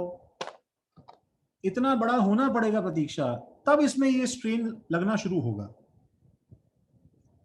हाँ सर, कौन सा strain? Van der Waals strain. Van der Waals strain. लेकिन इवन विद दिस इथेन, इसमें कौन सा स्ट्रेन अभी भी है इक्लिप्सिंग में, बताओ? Torsional strain. टॉर्शनल स्ट्रेन अभी भी है ना भाई। तो साइज बहुत छोटा कर दिया तब भी टॉर्शनल स्ट्रेन सिग्मा बॉन्ड वाला तो लग रहा है ना भाई। हाँ सर। तो मैं तुम्हें वही तो समझा रहा हूं भाई, दोनों ग्रुप अगर बल्कि हैं और आमने सामने फुल्ली इक्लिप्स में हैं और तुमने उसको गॉश फॉर्म में कर दिया, ठीक है, अगर तुमने उसे गॉश फॉर्म में कर दिया तो भाई टॉर्शनल स्ट्रेन पे ज्यादा फर्क नहीं पड़ेगा ना, वो तो हर सिग्मा बॉन्ड के बीच में लगता है ना। हाँ सर। समझ गई क्या? यस सर, समझ गया। चलो आगे देखो। चलो वो इतना वर्थ इट नहीं है यार, उसके ऊपर अपन पूरा पीरियड अपन लगा दें एक ही बात को रिपीट करते करते। सबको इथेन के ये फॉर्म समझ में आए? 0 डिग्री, 60 डिग्री, 120 डिग्री, 180 डिग्री। सही बात है? Yes sir. Yes sir. Yes sir. अच्छा, नीचे ये 0 डिग्री पे उसका पोटेंशियल एनर्जी मैक्सिमम है, सबको दिख रहा है? 0 डिग्री को ऑब्जर्व करो, पोटेंशियल एनर्जी को ऑब्जर्व करो। तो ये जो 2.9 किलो कैलोरी पर मोल लिखा है, ये वैल्यू 2.9 किसकी वजह से आ रही है, बताओ गाइस मुझे? टॉर्शनल। टॉर्शनल। सबको समझ में आ रहा है? Yes sir. Torsional strain is the reason why this gap is 2.9. ठीक है, 60 डिग्री पे ये गैप मिनिमम हुआ, 120 पे वापस बढ़ गया, फिर 180 पे वापस से कम हुआ, एंड सो ऑन। सही है? तो नीचे डेफिनेशन लिखा है देखो, what is a conformational isomer? Those conformations which lie at energy minima whether global or local are known as conformational isomers. तो out of all these infinite isomers जो कि यहां बन रहे हैं, infinite isomers जो कि यहां बन रहे हैं, ठीक है, in infinite conformations, देखो these infinite angles are actually called conformations, not isomers. Conformation, simply conformations. लेकिन अगर मैं कन्फर्मेशनल आइसोमर की बात कर रहा हूं तो isomer word is used for those conformations जिनका स्टेबिलिटी थोड़ा ठीक ठाक हो, थोड़ा ठीक ठाक स्टेबिलिटी हो, समझ रहे हो? तो इसमें थोड़ा ठीक ठाक स्टेबिलिटी किस किस का है बताओ? सेकंड का, फोर्थ का और सिक्स्थ का, है कि नहीं? Yes, sir. Yes, sir. Number of conformations of ethane are infinite, ठीक है, but number of conformational isomers of ethane are, यहां पे 3 काट के 1 लिखो। 2 1 होने चाहिए ना? नहीं 2 क्यों भाई? 1 सेकंड, फोर्थ और सिक्स्थ तीनों आइडेंटिकल ही तो हैं, देखो ना सिर्फ सबने तो 135 एंड 246 नहीं 135 तो मैक्सिमा है ना बेटा, कंफर्मेशन आइसोमर्स कहां है? अभी तो ऊपर डेफिनेशन लिखा है मिनिमा होना चाहिए। Okay, only minimum, okay. वो तो सबसे खराब कंफर्मेशंस है आउट ऑफ ऑल कंफर्मेशंस। 135 से अच्छा तो जो नीचे वाले जो हैं स्लोप पे वही ले लेते हैं ना भाई, फिर इससे अच्छा तो यस सर। इस 3 को काट के 1 करने का है, समझा कि नहीं समझा? Yes sir. Yes sir. ठीक है। Conformational energy, the energy difference between most stable and least stable conformation is termed as conformational energy. All conformational isomers of ethane are identical, इसलिए उसका आंसर 1 है। समझे क्या? ओके मैं good. Yes sir. Yes sir. Van der Waals strain is absent even in eclipse conformation of ethane, ये point याद रखने का है, because of very small size of hydrogen. लेकिन अभी भी टॉर्शनल एब्सेंट नहीं है, ये क्लियर है? Yes sir. Okay. Eclipse form of ethane is mainly unstable because of torsional. Torsional. Skew conformations. Conformations other than eclipse and staggered are termed as skew conformations.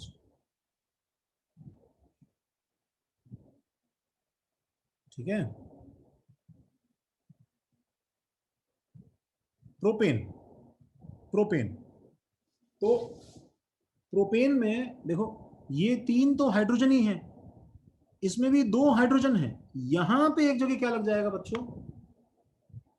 ये group methyl. बोलो सही है? Yes sir. Yes sir. अच्छा, अब यहां पे जब मैंने हाइड्रोजन लगा दिया प्रोपेन में, सुनो भाई, तो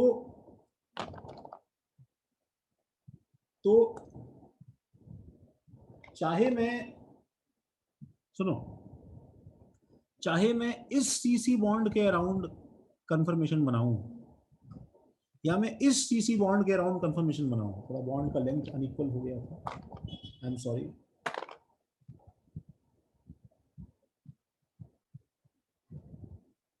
या मैं इस सीसी बॉन्ड के अराउंड कंफर्मेशन बनाऊं, बताओ सेम बनेगा कि नहीं बनेगा? बताओ। Yes sir. सपोज मैंने इस सीसी बॉन्ड, ठीक है, इस सीसी बॉन्ड के अबाउट बनाया, तो गाइज देखो ये इसका 0 डिग्री है, बोलो है? Yes sir. ये इसका 60 डिग्री गॉश फॉर्म है कि नहीं? Yes, sir. Yes sir. Yes, sir. Sir gosh तो नहीं होगा ना? हाँ गॉश के लिए 2 डिफरेंट। हाँ, गॉश तो है ही नहीं इसमें। तो इसकी एक्चुअली देखो खास बात क्या है कि इसमें भी देखो, अगर सपोज मैं इसको 60 डिग्री पे रखता और मैं इसे सपोज 180 डिग्री पे रखता, देखो नीचे जाके, नीचे एकदम एग्जैक्टली, तो सेम बात है। इस 180 डिग्री को अगर मैं पूरे मॉलिक्यूल को ऐसे घुमा दूं तो बताओ सेम चीज हो जाएगी कि नहीं हो जाएगी? बताओ। Yes sir. Yes, sir. हाँ सर। सेम चीज हो जाएगी ना? बताओ। इसलिए इसके अंदर भी सबसे जो है पहली बात ये, टेल मी दिस, कि इसके अंदर भी तीनों कंफर्मेशंस आइडेंटिकल हैं कि नहीं बच्चों? यस हाँ sir. Sir. Yes sir. Yes sir. Identical है, तो इसलिए इसका ग्राफ देखने में एक्चुअली बिल्कुल बिल्कुल कैसा लग रहा है? इथेन जैसा। ईथेन Ethane जैसा। जैसा। इथेन जैसा। सबको समझ में आ रहा है? ये महक सही है ना? सर यहाँ पे स्टेबिलिटी के ऑर्डर में 2 4 6 इक्वल होने चाहिए ना? स्टेबिलिटी ऑर्डर में 2 4 6 इक्वल, हाँ हाँ बिल्कुल सही, बिल्कुल बिल्कुल इथेन। अच्छा हाँ, यहाँ पे देखो बच्चों, यहाँ पे एक्चुअली एक छोटा सा करेक्शन है। 1 = 3 = 5 है, लेस देन 2 = 4 = 6 होगा। इसको ठीक कर लो।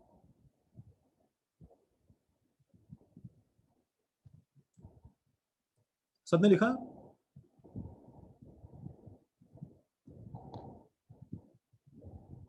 Yes sir.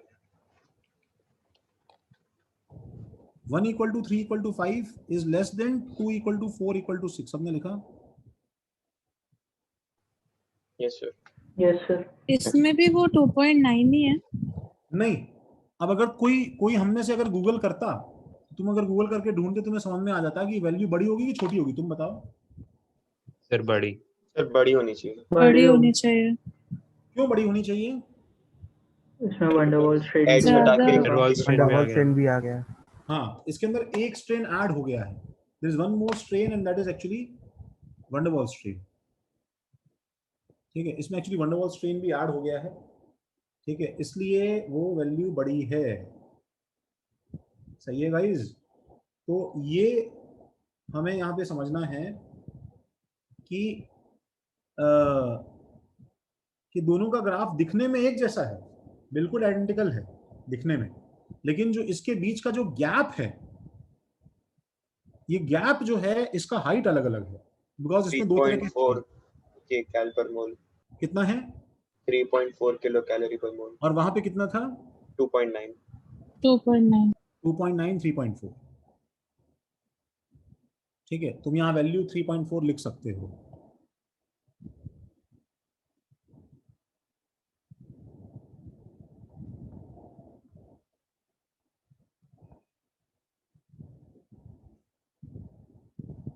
Number of confirmations, number of confirmation isomer यहाँ पे कितने होंगे? 1।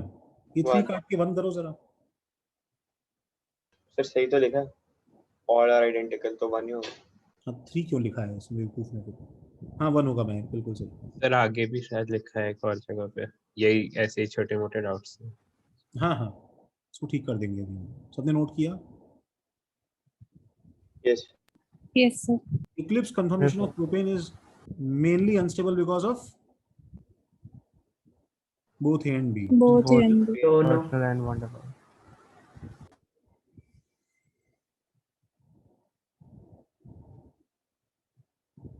तो कंफर्मेशन एनालिसिस ऑफ ब्यूटेन। तो गाइस ब्यूटेन में मैं तुम्हें बस इतना बोलूंगा, ब्यूटेन में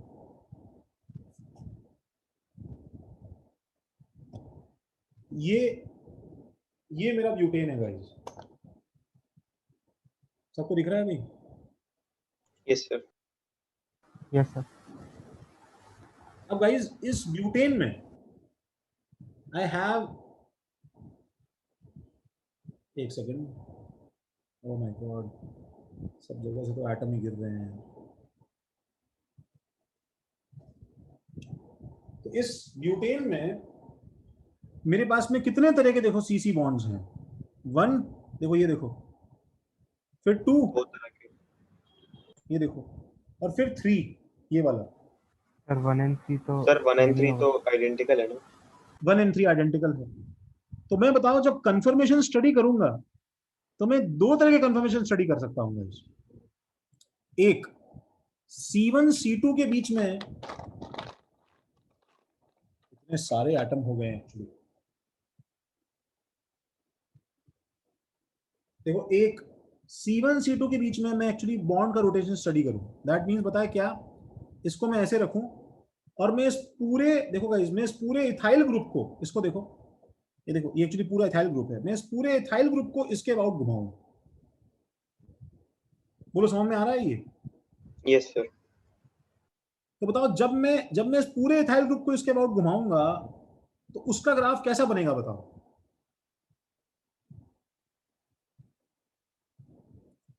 ठीक वैसा ही सर बनेगा वो तो जैसा ओरिएंटेशन और C4 पे डिपेंड करेगा। नहीं नहीं प्रोपेन सुनो, जैसा ही बनेगा। भाई इसका जो ग्राफ है, अगर मैं इसको पूरे को एक को इथाइल ग्रुप ले लूंगा और इसको ऐसे रखूंगा, ठीक है, तो इसका ग्राफ बताओ। प्रोपेन इसका, जैसा बनेगा। हाँ, प्रोपेन इसका जैसा। ग्राफ ईथेन और प्रोपेन जैसा बनेगा कि नहीं बनेगा बताओ। Yes sir. Yes yes sir. Sir. बस फर्क फिर क्या होगा बताओ, हाइट में आ जाएगा। हाँ sir. That is not a very different thing. अच्छा, अब अगर मैंने C2 C3 के लिए लिया तो गाइज यहाँ पे कुछ इंटरेस्टिंग आएगा पहली बार, समझ रहे हो ना।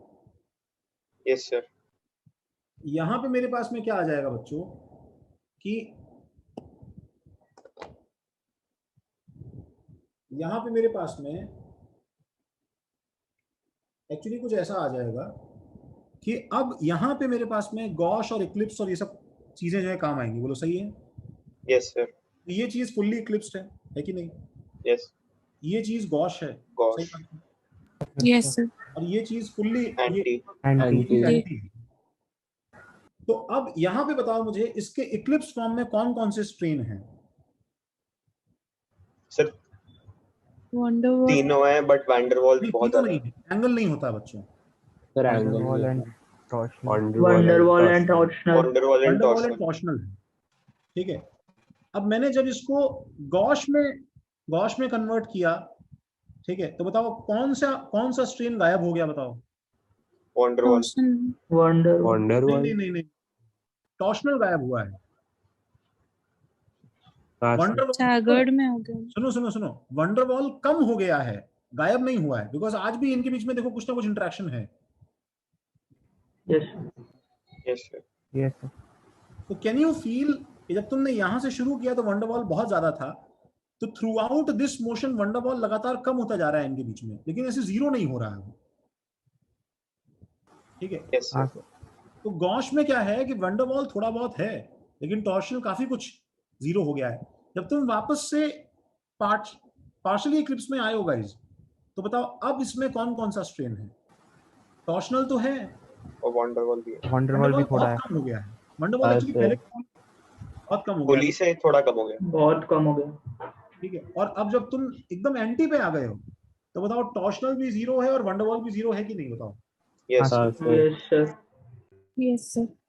तो तुम्हें इसलिए इसके नीचे के जो ग्राफ का शेप है, आई गेस तुम्हें ये समझ में आ रहा होगा कि ये क्यों ऐसा हो गया। सर वो गलत बना है शायद से उसमें। हाँ वो गलत बनाया है, इसमें एक्चुअली एक चीज हमें सही करनी है। तो फिर से बताओ स्टेबिलिटी में, एक तो बताओ अब यहाँ पे कन्फर्मेशनल आइसोमर्स कितने हैं। कन्फर्मेशनल आइसोमर्स कितने हैं भाई। सर एक। अरे क्या बात कर रहे हो सर यार, सॉरी सर दो। दो।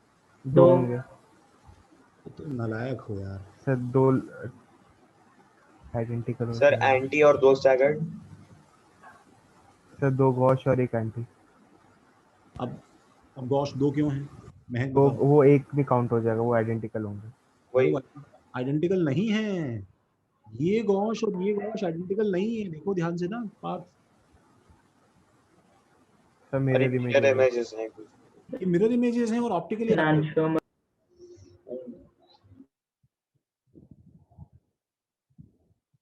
अब तक वो आइडेंटिकल बन जा रहे थे ना पार्थ, हाँ सर। पहली बार आइडेंटिकल नहीं है। ओके। अच्छा यहाँ पे क्या कुछ गलती है, कुछ ठीक करना है क्या। सबसे स्टेबल कौन है इन सब में से, फुल्ली ये एंटी है कि नहीं। एंटी। एंटी। फोर्थ सही है। इसके बाद में नेक्स्ट स्टेबल कौन है बताओ, रहेगा तो वो गॉश। गॉश ही। दोनों गोश। दोनों गॉश। 2 और 4, तो ये 2 इक्वल टू होगा, ध्यान से कर लेना अच्छे से, ठीक है। यस महक, ओके। सही है सर पूरा। उसके बाद में सही है सब, सही है ना। हाँ sir. 2 and Yes, sir. 4, 2 and 6 are conformational enantiomers, और 3 and 5 are conformational enantiomers। वैसे ऐसे एक्चुअली मतलब मैंने कंफर्मेशनल आइसोमर नहीं बोला है, कंफर्मेशनल एनांटियोमर है, कंफर्मेशन है सिंपल बस। अब इस ग्राफ में क्लियरली समझ में आ रहा है? बताओ ये ग्राफ इसके अबाउट सिमेट्रिक होगा, बोलो। Yes sir. Yes Yes, sir. sir. Yes sir. Actually ये वाला पार्ट इसका सही कर्व है, समझे क्या? सर मैंने दोनों बना दी करी जो सही होगा बाद में काट। हमने यही किया है, तो मैंने यही वाला लेकिन सर आप हमें एक बार फिर से बता सकते हो कि 2 से ज्यादा स्टेबल 3 क्यों नहीं है? 2 से ज्यादा स्टेबल 3 क्यों नहीं है, ये बोल रहे हो ना? हाँ इसलिए नहीं है, देखो एक्चुअली बताओ 2 और 3 में, अच्छा सबने पहले नोट कर लिया क्या, बताओ ये चीज? Yes sir. आप यस ग्राफ देखो, ग्राफ ठीक है, चेंज कर लिया? Yes, sir. अच्छा, तो अब 2 में क्या है तरुण, हमारे पास में 2 में एक्चुअली एक जो है अच्छी बात है, वो क्या है तरुण? टॉर्शनल स्ट्रेन क्या है, काफी कम है, राइट? हाँ सर। और वंडरवॉल स्ट्रेन जो है, अगर मैं उसकी बात करूं तो वो एक्चुअली सिर्फ एक ही जगह है। कितनी जगह है? ठीक है, ओनली वन, ये वाला है कि नहीं? हाँ बाकी सब जगह जो है, ठीक है, अगर मैं बोल दूं, देखो इनमें तो है ही नहीं, एचएच में, तो इक्लिप्स में भी नहीं होता है ना भाई, सही है तो? हाँ सर। अच्छा, और थोड़ा बहुत जो इनके बीच में है, ये एक्चुअली इतना कम है कि वो तो हमेशा ही रहेगा, वो कभी जीरो होगा ही नहीं ऐसे तो,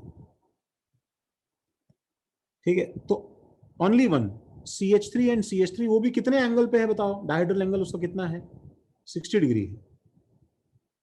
और 3 में क्या है मेरे पास में? पहले तो टॉर्शनल स्ट्रेन गया है कि नहीं, बताओ? हाँ सर। अब वंडरवॉल स्ट्रेन कितनी जगह है बताओ? 2 जगह है। ये CH3 और इस H के बीच में है, बोलो है कि नहीं? क्योंकि तुमने देखा था प्रोपेन में था वहां पे। हाँ सर।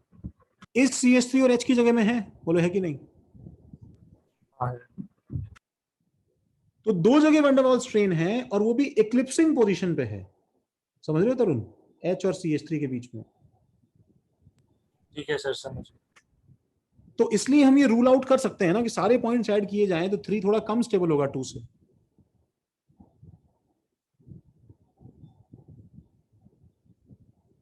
ठीक है, सबको समझा क्या भाई? Yes sir. अच्छा, उसने पूछ लिया भाई, number of confirmation isomers of butane is 3।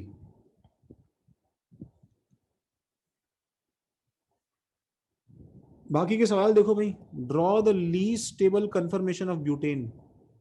Staggered form में लीस्ट स्टेबल कौन सा कंफर्मेशन है? Gosh. Least stable staggered confirmation of butane is mainly unstable because of gosh. Mainly क्यों अनस्टेबल है? Van der Waals strain. Van der Waals strain. ये जो एक जगह टॉर्शनल वंडरवॉल जीरो हो है, जाता है। इसकी वजह से थोड़ा सा अनस्टेबल है, ठीक है। अब बताओ सबसे स्टेबल इन सब में से कौन है गाइस? सब में से कौन है? एंटी। Anti. एंटी।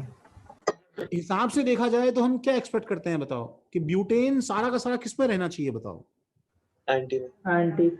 एंटी। लेकिन जब हमने एक्सपेरिमेंटली इसका डायपोल मोमेंट निकाला, जो नीचे लिखा हुआ है, it was found to be non zero, which clearly indicates that molecule does not exist only in anti form, ठीक है, because anti form has zero dipole moment।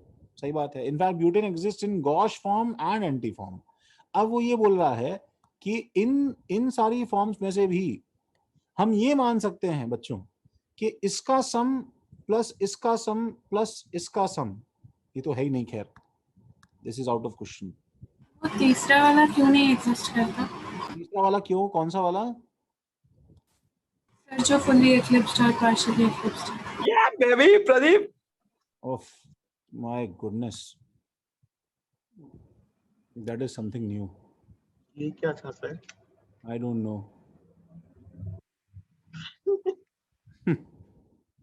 किसके माइक से आवाज आई थी?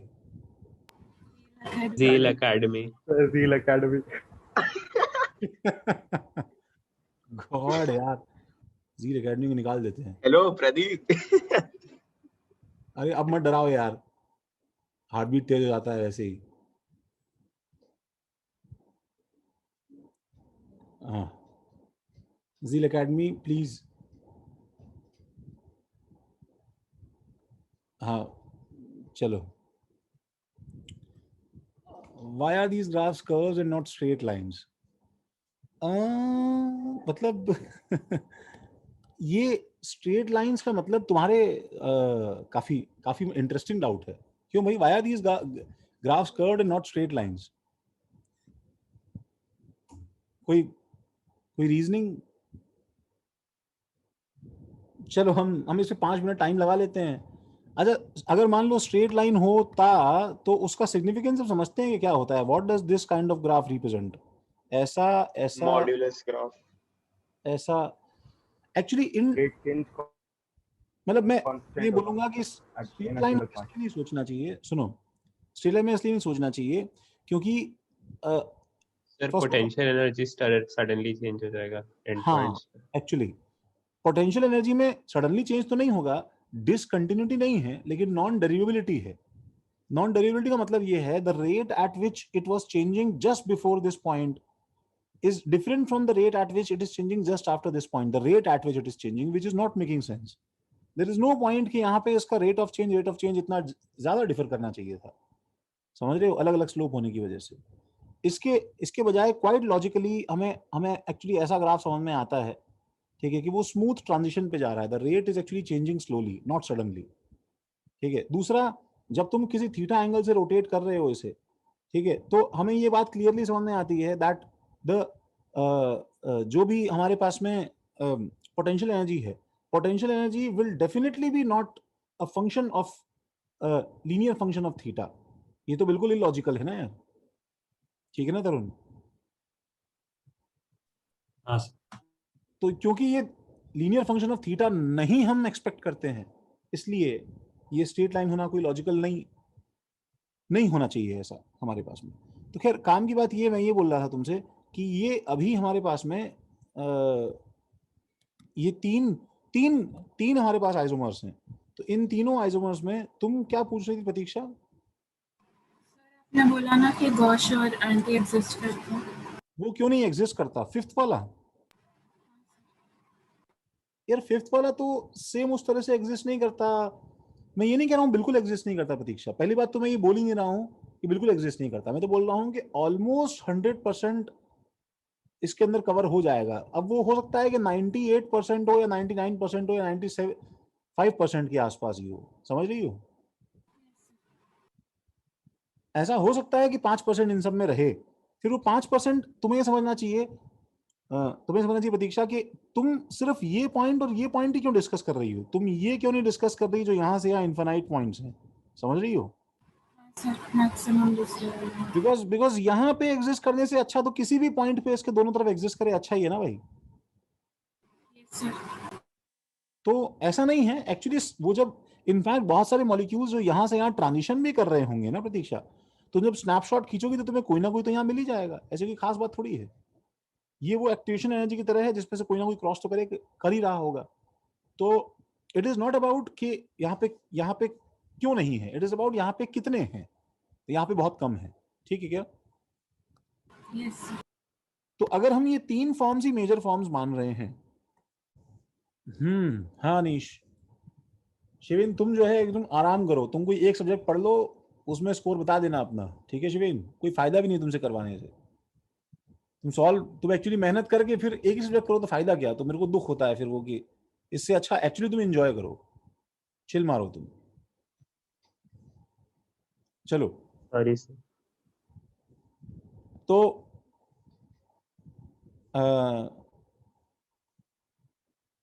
ये ऑलमोस्ट 100% हमारा कवर हो जाता है इन 3 फॉर्म्स में, 3 कन्फर्मेशनल आइसोमर्स में। क्योंकि इसका 0 है और इन दोनों का 0 नहीं है, इसका मतलब एक बात तो कंफर्म है कि बाकी दोनों फॉर्म्स एग्जिस्ट करती हैं। ठीक है? बाकी दोनों फॉर्म्स एग्जिस्ट करती हैं। तो वही वो नीचे बता रहा है, ठीक है, कि एक्चुअली म्यू नेट क्या हो जाएगा बताओ, μ1 x1 हो जाएगा प्लस μ2 x2 हो जाएगा plus μ3 x3 and so on, जितने फॉर्म्स है उन सब टोटल का सम हो जाएगा, राइट। जब इन सबका सम हो जाएगा, x2 x3 are mole fractions of different conformational isomers and μ1 μ2 are their dipole moments, ठीक है। सब कोई दिक्कत नहीं है यहाँ तक, कोई सबको समझ में आ गया तुम्हें? सपोज जैसे मैं म्यू ब्यूटेन की बात करूं तो क्या हो जाएगा बताओ, mu anti into x anti और plus mu gauche into x gauche. अच्छा गाइज, इसमें एक टर्म और आनी चाहिए थी क्या? नहीं, इसमें क्या हुआ, this actually x gauche contains क्या बताओ, this actually contains x gauche enantiomer 1 plus x gauche enantiomer 2 का टोटल सम, एंड क्योंकि स्टेबिलिटी में दोनों बराबर हैं इसलिए दोनों बिल्कुल इक्वल होंगे। बोलो सही है कि नहीं है? ठीक है, तो ये जो भी सम था ये 2 टाइम्स दिस करने से हमारे पास जो नंबर आता है, 2 इंटू दिस करने से जो नंबर यहाँ पे लिखा हुआ है, और क्योंकि दोनों इनैंशियोमर हैं तो गाइस दो इनैंशियोमर्स का डायपोल मोमेंट क्या होगा बताओ? सेम होगा, ठीक है। इसलिए हमारे पास में mu butane actually mu gauche into x gosh, बस यही एक्सप्रेशन बन जाएगा। यहां तक सबको समझा कि कोई डाउट है बताओ? ठीक है, नीचे का सेंटेंस उसी बात का जस्टिफिकेशन है। Draw the most stable and least stable staggered form of one two dichloroethane. ठीक है, मैं देखो नीचे जा रहा हूं, most stable and least stable staggered form of one two dichloroethane. तो 1,2-डाइक्लोरोइथेन का मोस्ट स्टेबल स्टैगर्ड फॉर्म क्या है बताओ? ये एंटी में चला गया, ClCl, और लीस्ट स्टेबल स्टैगर्ड फॉर्म क्या है बताओ? ClCl गॉश पे है। गॉश। यहां तक कोई दिक्कत नहीं है। नीचे का सवाल देखो, given that 1,2-डाइक्लोरोइथेन exists 70% in anti form and 30% in gauche form at 25 degrees Celsius. Using the above information, which option best describes percentage population of 1,2-dibromoethane? तो डाइब्रोमोइथेन और डाइक्लोरोइथेन में ब्रोमो B बहुत बड़ा हो गया। साइज बड़ा है, वंडरवॉल्फ और ज्यादा रहेगा। अंडरवॉल स्ट्रेंथ ज्यादा रहेगा। वंडरवॉल स्ट्रेन ज्यादा रहेगा, बिल्कुल सही बात। एंटी बढ़ जाएगा। तो इसलिए एंटी का रेशियो और ज्यादा हो जाएगा, इसलिए ये 80% 20। ज्यादा हो जाएगा। ये बातें तो खैर आंसर लिखी हुई है तो तुम्हें वैसे ही क्लियर हो जाएंगी भाई, इसमें कोई बहुत ज्यादा ऐसी बड़ी इशू इसमें है नहीं। एक्सप्लेनेशन तुमने पढ़ा होगा, तुम्हें समझ में आ गया होगा, ठीक है। अब कुछ केसेस हैं गाइज जिसमें क्या है कि गॉश फॉर्म ज्यादा स्टेबल होता है। क्या होता है? गॉश फॉर्म ज्यादा स्टेबल होता है। तो उसका पहला एग्जांपल है in those cases where hydrogen bonding is possible in gauche form, gauche form becomes more stable than anti form, ठीक है। अब इसको अपन देखो, इसको हम लोग ऐसे समझने की कोशिश करते हैं कि अगर हाइड्रोजन बॉन्डिंग पॉसिबल है, ठीक है, तो हाइड्रोजन बॉन्डिंग तो बताओ 5 to 6 मेंबर रिंग में होती है। बताओ, ये चीज हमको शायद याद होगी। इंट्रा एच बॉन्ड जो है, इंट्रा एच बॉन्ड जो है वो क्या होता है बताओ? 5 to 6 मेंबर रिंग में होता है। बोलो सही है? Yes sir. Yes, sir. Member. अब 5 to 6 मेंबर रिंग में जब इंट्रा एच बॉन्ड होता है, ठीक है, तो इस OH को इस OH के सामने रहना चाहिए था ना, बताओ। मतलब this would have been like this कि ये OH होता और फिर बाद में इस O का लोन पेयर होता जिसके साथ में H बॉन्डेड होता, ठीक है, और यहाँ पे एक और कार्बन होता, ये कार्बन कार्बन इस तरह से हो जाता। This would have been a perfect 5 membered ring, ठीक है। अगर ये प्लेन में होता तो, अगर सब कुछ प्लेन में होता तो ये परफेक्ट 5 मेंबर्ड रिंग बन जाता, ठीक है। मतलब ये एक्चुअली कैसा फॉर्म हो जाता बताओ? ये एक्चुअली परफेक्ट इक्लिप्स फॉर्म हो जाता। This would have been an eclipse form, ठीक है। लेकिन इसको लॉकिंग की तरह ट्रीट कर सकते हैं ना? इसकी तरह लॉकिंग, हाँ ट्रीट कर सकते हो, लेकिन एक्चुअली इसके अंदर एक छोटा सा ड्रॉबैक है। ड्रॉबैक ये है कि ये जब तुमने इसको ऐसे प्लेन में लॉक किया तो यहाँ पे एक जो है वो रिपल्शन चालू है। कौन सा रिपल्शन बताओ? Angle strength. Torsional van der Waals. कौन सा रिपल्शन चालू है? देखो, आज यहाँ वंडरवॉल रिपल्शन नहीं है, यहाँ वंडरवॉल अट्रैक्शन है। पहले तो जो टॉर्शनल, हाँ टॉर्शनल, जो दो इसमें होते थे, एक होता था वंडरवॉल, ठीक है, और एक होता था टॉर्शनल। तो पहले तो क्या हुआ कि भाई टॉर्शनल रिपल्शन तो अभी भी है, लेकिन वंडरवॉल रिपल्शन जो है ये एक्चुअली चेंज होके वंडरवॉल अट्रैक्शन में चेंज हो गया है। ठीक है, अब अगर सोचो, अगर वंडरवॉल फोर्सेस अट्रैक्टिव हो जाएं तो हम लोग सबसे पहले तो जिस चीज को हम लोग रिपल्शन मान के मैक्सिमम सेपरेशन में रखते थे एंटी पे, बताओ वो चीजें अगर अट्रैक्टिव हैं तो एक दूसरे के पास रहना पसंद करेंगी। सही बात है। तो जब ये पास रहना पसंद करेंगे एक दूसरे के, तो OH एक दूसरे के पास में रहते हैं, लेकिन साथ में टॉर्शनल स्ट्रेन जब लगना शुरू होता है तो ये नीचे से, ठीक है, इस पॉइंट से एक दूसरे को रिपेल करना शुरू करते हैं, तो ये थोड़ा सा आउट ऑफ प्लेन चला जाता है। This bond goes slightly out of plane, this bond goes slightly out of plane just sufficiently enough, जिससे अभी भी ये रिंग कितनी है बताओ, 5 मेंबर्ड रिंग बनी हुई है। समझ रहे हो क्या? 1 2 3 ये वाला कार्बन, 4 ये वाला कार्बन, ठीक है, 6 मेंबर्ड रिंग इनफैक्ट है, नहीं 5 मेंबर्ड रिंग है, और 5 सर थोड़ा अभी एंगल स्ट्रेन भी रहता है ना? क्या होता है? एंगल स्ट्रेन भी रहेगा एंगल स्ट्रेन नहीं, एंगल स्ट्रेन क्यों रहेगा बेटा? सर, क्योंकि मतलब सर रिंग फॉर्म हो रहा है।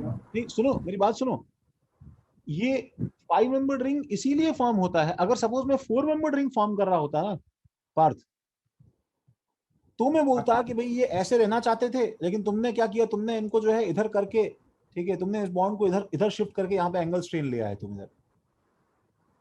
ओके, समझ रहे हो? 5 और 6 में हम एच बॉन्ड क्यों बनाते हैं पार्थ? इसीलिए तो बनाते हैं ताकि एंगल स्ट्रेन ना आए, तभी तो मॉलिक्यूल इजीली इंट्रा कर लेता है 5-6 में। अगर एंगल स्ट्रेन करोगे ना तो एच बॉन्डिंग इतना स्ट्रॉन्ग फोर्स ही नहीं है कि उसे तुम पकड़ पाओ। समझे क्या? हाँ सर। तो इसलिए जहां पे ये इंट्रा एच बॉन्डिंग हो रही है, ठीक है, वहां पे गॉश फॉर्म ज्यादा स्टेबल हो जाता है एंटी फॉर्म से, ये हमें ध्यान रखना है। ठीक है, तो हिसाब से तो हमें एक्चुअली इक्लिप्स में होना चाहिए था। देखो बच्चों, हिसाब से तो हमें एक्चुअली इक्लिप्स में होना चाहिए था, बट इक्लिप्स से थोड़ा सा हम लोग स्लिप होके ऐसे एंगल पे चले गए सच दैट टॉर्शनल स्ट्रेन भी कम हो गया, और वंडरवॉल अट्रैक्शन भी क्या है, ये एक्चुअली बना हुआ है अभी तक, तो ये बेस्ट पोजीशन हो जाती है। फिर ये स्क्यू रहेगी, क्या रहेगी? जो पोजीशन अभी बनी है वो स्क्यू रहेगी? नहीं, स्क्यू तो बेटा हम उसको बोलते हैं ना, जो स्क्यू हम लोग किसे बोलते थे, जो गॉश और इक्लिप्स छोड़ के सारे। तो हम लोग इसे एक्चुअली गॉशी बोल रहे हैं। ओके, ठीक है, इसे हम लोग गॉशी बोल रहे हैं, ये almost as good as 60 degree है। ओके। अब इंटरमोलिकुलर नहीं, ये एक्चुअली इंट्रामोलिकुलर होना चाहिए। इस वर्ड को ठीक कर लो भाई।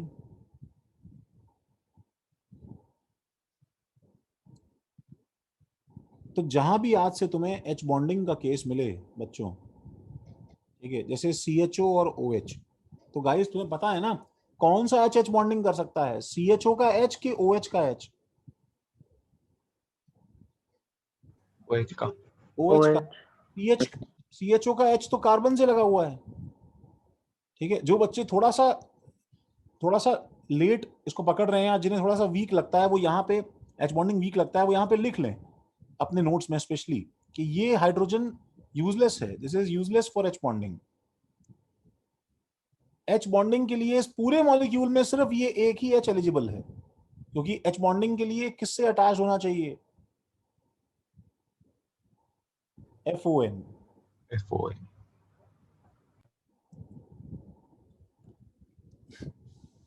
ठीक है, सेम गोज फिर ये देखो FOH के लिए इन सब मिसिलिटी का ऑर्डर ये है।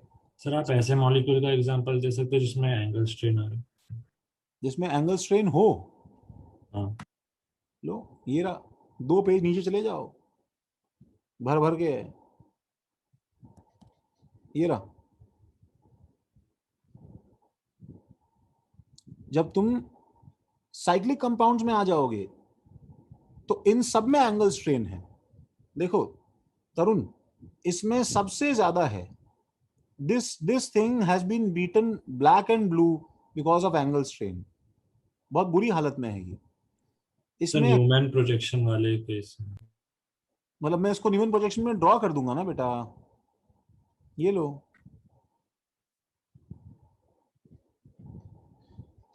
तुम क्या चाहते हो कि ओपन चेन में एंगल स्ट्रेन लेके आए, ये चाहते हो क्या तुम?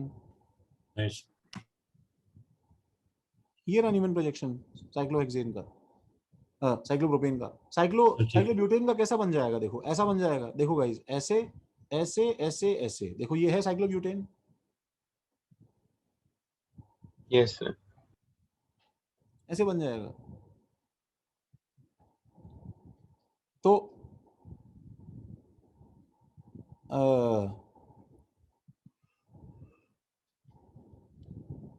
which of the following cases anti conformation has exactly zero dipole moment? अब ये भी बड़ा इंटरेस्टिंग सवाल है. ये इंटरेस्टिंग सवाल कैसे है? देखो थोड़ा ध्यान से देखना पड़ेगा. अब मुझे एक चीज बताओ, पहली नजर में सब के सब देखने पे जीरो डाइपोल मोमेंट के लगते हैं कि नहीं लगते हैं? Yes sir. Yes sir. सब के सब लगते हैं. बिकॉज क्या है, देखो अगर ये एक कार्बन है, ये एक कार्बन है, ठीक है. एंटी कन्फर्मेशन ड्रॉ कर रहा हूं. देखो मैं 100 हॉर्स के फॉर्म में ड्रॉ कर रहा हूं गाइस. तो ये वेज पे एच है. थोड़ा पेशेंस से बैठ के देखो. ये डैश पे एच है. अच्छा, ये वेज पे एच है और ये डैश पे एच है. ठीक है. अच्छा, यहां पे एक ग्रुप जी लगा हुआ है और यहां पे एक ग्रुप जी लगा हुआ है. अब अगर ये एक एंटी कन्फर्मर है, सबको दिख रहा है ये एंटी कन्फर्मर है? बोलो भाई. Yes sir. Yes sir. अब अगर मैं इसका वेक्टर ऐसा बनाऊं, अच्छा बाय सिमेट्री में ये भी बोल सकता हूं कि इसका जो भी एंगल होगा थीटा डैश, एग्जैक्टली वही थीटा डैश यहां पे होगा कि नहीं होगा? बताओ. यस. Yes sir. होगा सर. होगा. इसका मतलब दीज टू वेक्टर्स जो भी अगर ये हैं यहाँ पे, these two vectors are exactly anti parallel. ये बात मैं कंफर्म बोल सकता हूँ. These two Yes, sir. Are exactly anti parallel.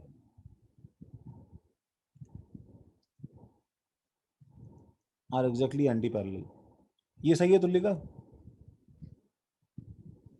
Sir वहाँ पे जो Yes, डी sir. ऑप्शन है उसमें एफ और सी एल है, उसके लिए भी है. नहीं उसमें, हाँ इसमें नहीं होगा. ये तो चलो ऑब्वियसली मैंने देखा नहीं है एग्जाम्पल. इसमें तो ऑब्वियसली नहीं होगा बिकॉज जब दोनों जी ही अलग अलग हैं तो एंगल भी चेंज हो जाएगा, सब कुछ चेंज हो जाएगा. लास्ट वाला तो ऑब्वियसली नहीं है. हम तो पहले फर्स्ट 3 के कंफ्यूजन को दूर करने की कोशिश कर रहे हैं. एक स्पेसिफिक कंफर्मर तो मिलेगा ना. नहीं, लेकिन उसमें क्या है कि एंगल ठीक है. कंफर्मर मिल जाएगा एंटी, लेकिन उसमें एंगल एग्जैक्टली मैच नहीं करेगा ना. हाँ. ठीक है. अच्छा, अब प्रॉब्लम क्या है कि जीरो डायपोल मोमेंट हिसाब से तो हो जाना चाहिए. क्यों? सपोज जी लेस इलेक्ट्रोनेगेटिव है तो जी पे प्लस आएगा, इस पे माइनस आएगा. जी पे प्लस आएगा, इस पे माइनस आएगा. बताओ, जीरो हो गया. और जी अगर मोर इलेक्ट्रोनेगेटिव है तो बताओ, कार्बन पे प्लस आएगा, जी पे माइनस आएगा. कार्बन प्लस आएगा, जी पे माइनस आएगा. हो जाना चाहिए. सही बात है. Yes sir. तो ये बात खत्म हो जानी चाहिए थी. But there is a problem. अब हम इंट्रोड्यूस करते हैं यहाँ पे OH. जब तुम यहाँ पे OH इंट्रोड्यूस करते हो तो तुमने यहाँ पे O और H इंट्रोड्यूस कर दिया. O और H इंट्रोड्यूस कर दिया. देखो अगर मामला यहीं पे खत्म हो जाता तो ओवर हो जाता. अब OH के अंदर क्या प्रॉब्लम है? OH के अंदर यहाँ पे एक हाइड्रोजन है और 2 लोन पेयर और है यहाँ पे. समझ रहे हो क्या?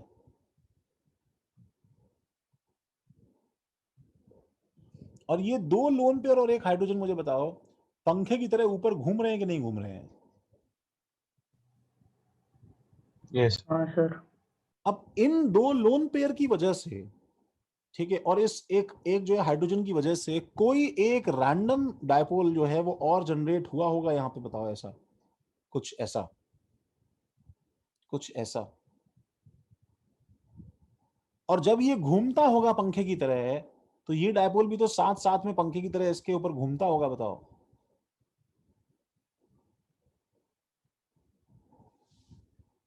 Yes sir. समझ रहे हो मैं क्या बताने की कोशिश कर रहा हूं? This arrow actually rotates as this OH group rotates. Even in this anti-conformer, अगर मैंने इतना लॉक कर भी दिया, even for fixed anti-conformer, अगर मैं ले लूं तो भी ऊपर के OH के घूमने की वजह से, ठीक है, इन दोनों का वेक्टर सम हमेशा 0 आएगा, ये कंपलसरी नहीं है। ये बात समझ रहे हो क्या? हाँ सर। अच्छा, ये प्रॉब्लम कब नहीं होगी? देखो, ये प्रॉब्लम तब नहीं होगी, सुनो, जब मैं यहाँ पे OH ना लगा के एक ऐसा एटम लगाऊं, जैसे देखो मैंने यहाँ पे लगाया Cl। अब क्लोरीन पे और कुछ लगाया क्या बताओ?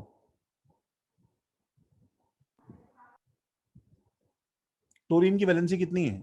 एक ही है, लोन पेयर लोन पेयर है। एग्जैक्टली कितने लोन पेयर हैं? 3। और वो 3 लोन पेयर मुझे बताओ कि तीन। इस बॉन्ड के सामने सिमेट्रिकली फैले होंगे कि नहीं होंगे? होंगे बताओ। Yes yes sir. Yes sir. मतलब sp3 एंगल नहीं होगा, लेकिन इन तीनों का एंगल इस बॉन्ड से सेम होगा कि नहीं होगा बताओ? Yes Yes. सर। इसका मतलब इन तीनों का जो डायपोल मोमेंट का सम होगा गाइस, वो प्लस से इधर और प्लस से इधर करने से इन तीनों का इंडिविजुअल सम वापस इसी लाइन के अलोंग आएगा कि नहीं आएगा बताओ? यस। तो जब ये क्लोरीन का एटम घूमेगा तो इसके घूमने से ये वेक्टर क्या चेंज होगा डायरेक्शन में बताओ? नहीं सर। नहीं। So this is the answer of why 2OH attached on NT position will not give you exact zero dipole moment. काफी कुछ जीरो रहेगा बट एग्जैक्ट जीरो नहीं रहेगा। समझ रहे हो क्या? वो OH के बेंट बॉन्ड होने के लोचे की वजह से है ये। सर जस्ट बिकॉज वो 2 लोन पेयर और एक हाइड्रोजन है इसलिए। हाँ, अगर इन तीनों का, जैसे इस OH के अंदर 2 लोन पेयर और एक हाइड्रोजन का, तीनों का वेक्टर सम इसी लाइन के अलोंग होता,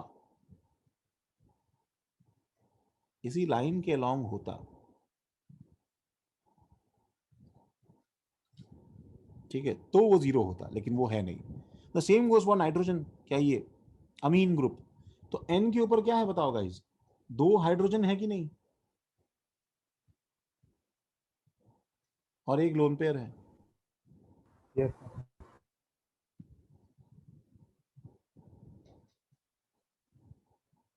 तो इसमें भी जीरो नहीं होगा, बिकॉज ये इस लाइन के अलोंग आएगा क्या? इसका सम, वेक्टर सम नहीं आएगा। नहीं। चैतल समझा क्या? हाँ सर समझ। तो जैसे मुझे तुम बताओ कि सपोज मैंने यहाँ पे CH2 और CN लगाया, तो इसका जीरो होगा या नहीं जीरो होगा? होगा क्यों जीरो होगा चैतल? सर, क्योंकि ट्रिपल बॉन्ड लग रहा है और एक ही लोन पेयर है तो वो उसी लाइन में आ जाएगा। अच्छा, ट्रिपल N बॉन्ड पे। लग रहा है तो, ट्रिपल बॉन्ड लग रहा है तो क्या, थोड़ा सा और मुझे एक्सप्लेन करोगी क्या?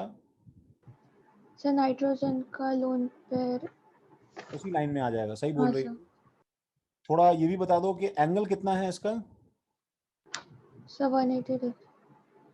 हाँ, इसका मतलब 180 डिग्री होने की वजह से ऐसा हो जाएगा ना, बताओ कि इस सी पे ट्रिपल बॉन्ड N, और फिर इस सी पे ट्रिपल बॉन्ड N। तो ये बताओ बिल्कुल परफेक्ट लीनियर है कि नहीं? Yes sir. Yes sir. Yes sir. SP है। तो समझ कुछ में आया? घूमने के लिए नहीं है। हाँ, कुछ एक्चुअली घूमने के लिए है ही नहीं, जैसा रहेगा वो ऐसे ही रहेगा बस। सबको समझ में आ रहा है कि क्या, कैसे जीरो नॉन जीरो हो जा रहा है डायपोल मोमेंट हल्का सा? Yes sir. Yes sir. Yes sir. अच्छा, इसको हटा रहा हूं मैं। अच्छा, the same goes for this. देखो मैं तुमसे यहाँ पूछता हूं, जैसे अगर मैंने बेंजीन पे 2 Cl लगाए, तो इसका म्यू नेट जीरो होगा कि नहीं होगा? Yes, sir. Because of same Yes, reason, होगा सर। वो 3 लोन पेयर की वजह से म्यू नॉट 0 होगा। अच्छा अच्छा, सोच के बताना। देखो बेंजीन पे, और किसी और के आंसर से जज मत करके बताना। बेंजीन पे तुमने OH और OH लगाया, इसका 0 होगा कि नहीं होगा? सर चैट में लिखूं? हाँ चैट में लिख दो।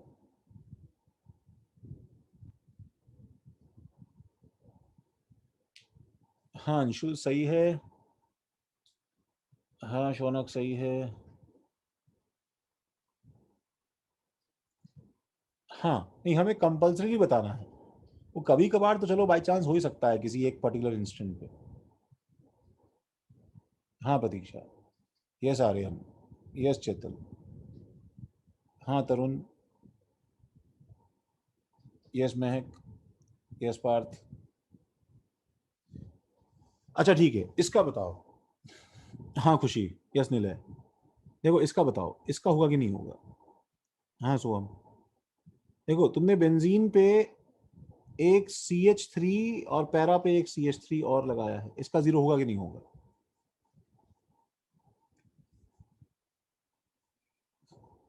यस प्रतीक्षा, शिवेन, खुशी, अनीश, तरुण, पार्थ, आर्यन, शौनक, अंशुल, निलय। हाँ हाँ तमोली, हाँ सबको सामने आया, इसका 0 होगा। क्योंकि क्योंकि अगेन तुम इसको जब एक्सपैंड करोगे तो ये फ्लावर की तरह जो खुलेगा सामान, तो इन तीनों हाइड्रोजन्स के लिए क्या होगा बताओ? वेक्टर सम क्या होगा इसका? इसी लाइन के अलोंग लाई करेगा। सेम लाइन पे आएगा। अच्छा ठीक है भाई। अच्छा ये बताओ, बेंजीन पे मैंने NO2 और NO2 लिया, इसका 0 होगा कि नहीं होगा?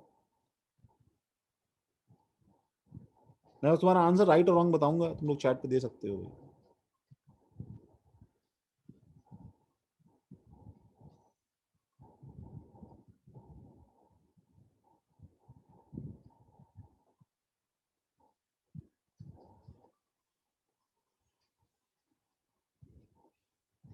ओके खुशी,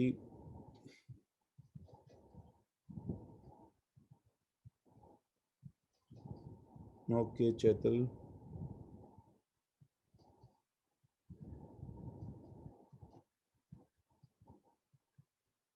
हाँ शिवेन।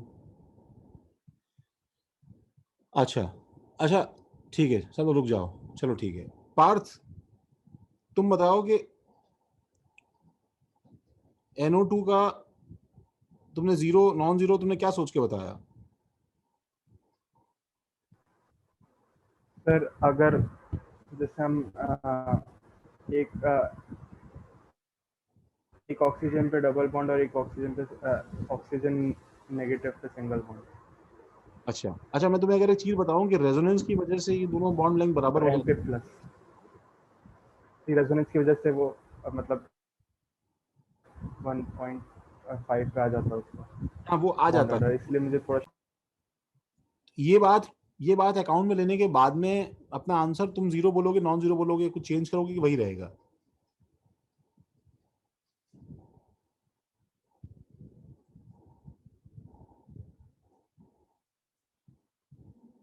सर वो अकाउंट में लेने के बाद तो फिर सुनो सुनो सुनो सुनो सुनो, चलो ठीक है। देखो सुनो, सर मुझे बताओ तभी कि ये तभी ग्रुप। सर नो सर, क्योंकि वो ग्रुप पूरा घूम सकता है। अच्छा ठीक है। अच्छा पार्थ, अब मुझे बताओ ये ग्रुप बताओ प्लेनर है कि नहीं है?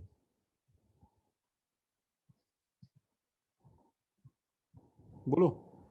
Yes sir. sp2 है ना नाइट्रोजन भाई, नाइट्रोजन sp2 है ना? तो अभी यस जब दोनों बॉन्डिंग बराबर कर दिए, तो इसका जो डायपोल है वो इस लाइन के अलोंग है कि नहीं बताओ, दोनों का मिला के? हाँ सर। अब जब मैंने ऐसे घुमा भी दिया पार थोड़ा सा, अगर सपोज ये ऐसा आ गया O और O, तो अभी भी इस लाइन के अलोंग है कि नहीं बताओ ये? हाँ सर। तो अगर मैं इसे ऐसी लाइन का घुमा भी दूं तो उससे क्या फर्क पड़ा बताओ, इस NC बॉन्ड के अलोंग है कि नहीं वो? हाँ सर, उसी का लॉन्ग।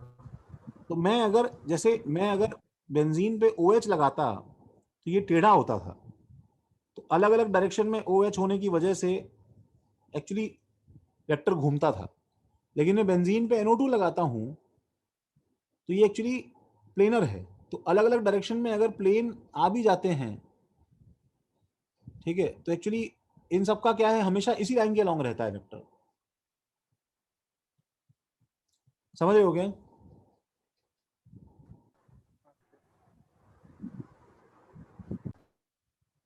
Yes sir. तो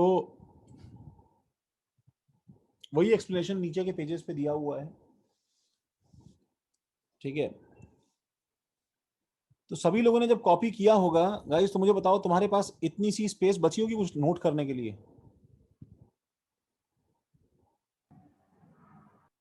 यस सर। हाँ सर। तो इसके बाद तो स्पेस ही स्पेस है ना। हाँ सर मतलब कुछ लिखा ही नहीं है। मतलब सबने अपने अपने इसको स्टॉप करने के बाद आधा एक पन्ना बचा होगा ना कहीं पे थोड़ा सा।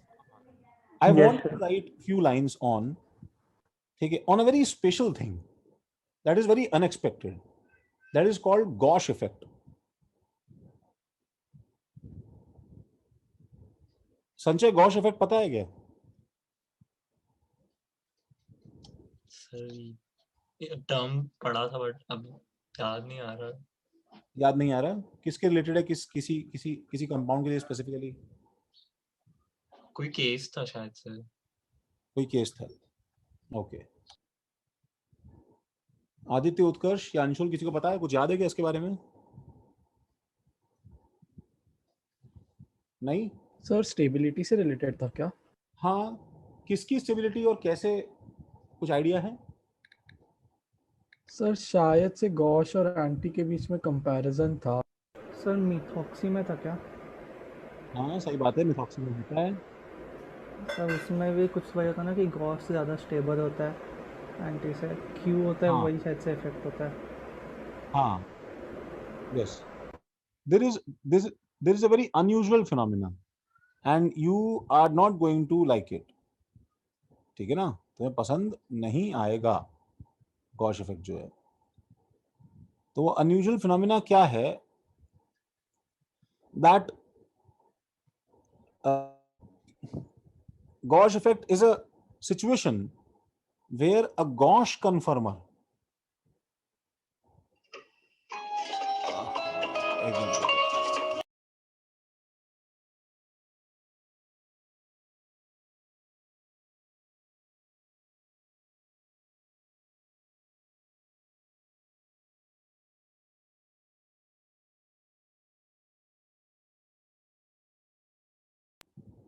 हाँ, तो गॉश कन्फर्मर जो है, ठीक है, is more stable than, that is मतलब groups at 60 degree separation, main groups at 60 degree separation are more stable than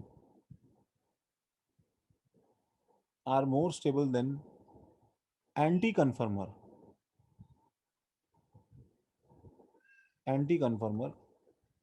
even without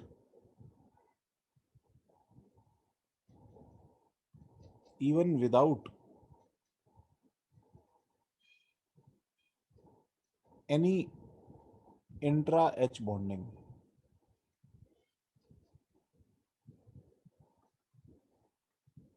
Even without any intra H bonding. Sir but हमने तो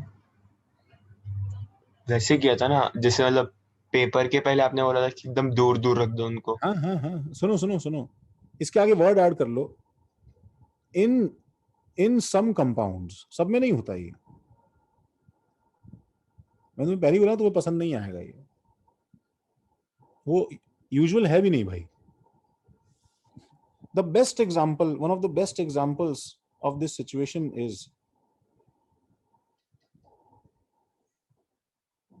is 1,2-difluoroethane.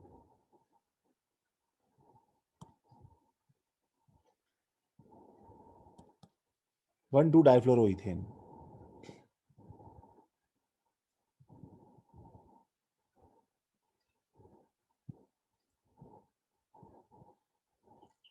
अब 1,2 डाइफ्लोरोइथेन में मतलब वो ये बोल रहा है कि इन टर्म्स ऑफ स्टेबिलिटी, पहले तो तुम मतलब समझ लो क्या बोल रहा है। इन टर्म्स ऑफ स्टेबिलिटी ये वाला जो कन्फर्मर है जिसमें F यहां पे है, देखो H यहां पे है, H यहां पे है, और दूसरे कार्बन में F सेंटर में है, यहां पे वेज पे H है, डैश पे H है।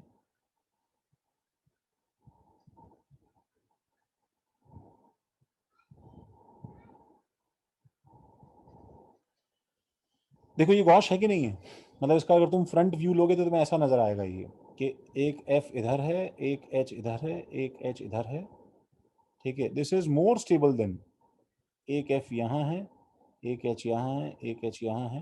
This is more stable then ये वाला कन्फर्मर जिसमें एक F ऊपर है, एक F नीचे है,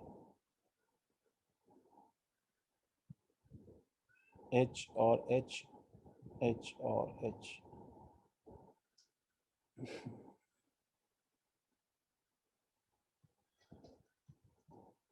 ठीक है, ये इससे ज़्यादा स्टेबल है।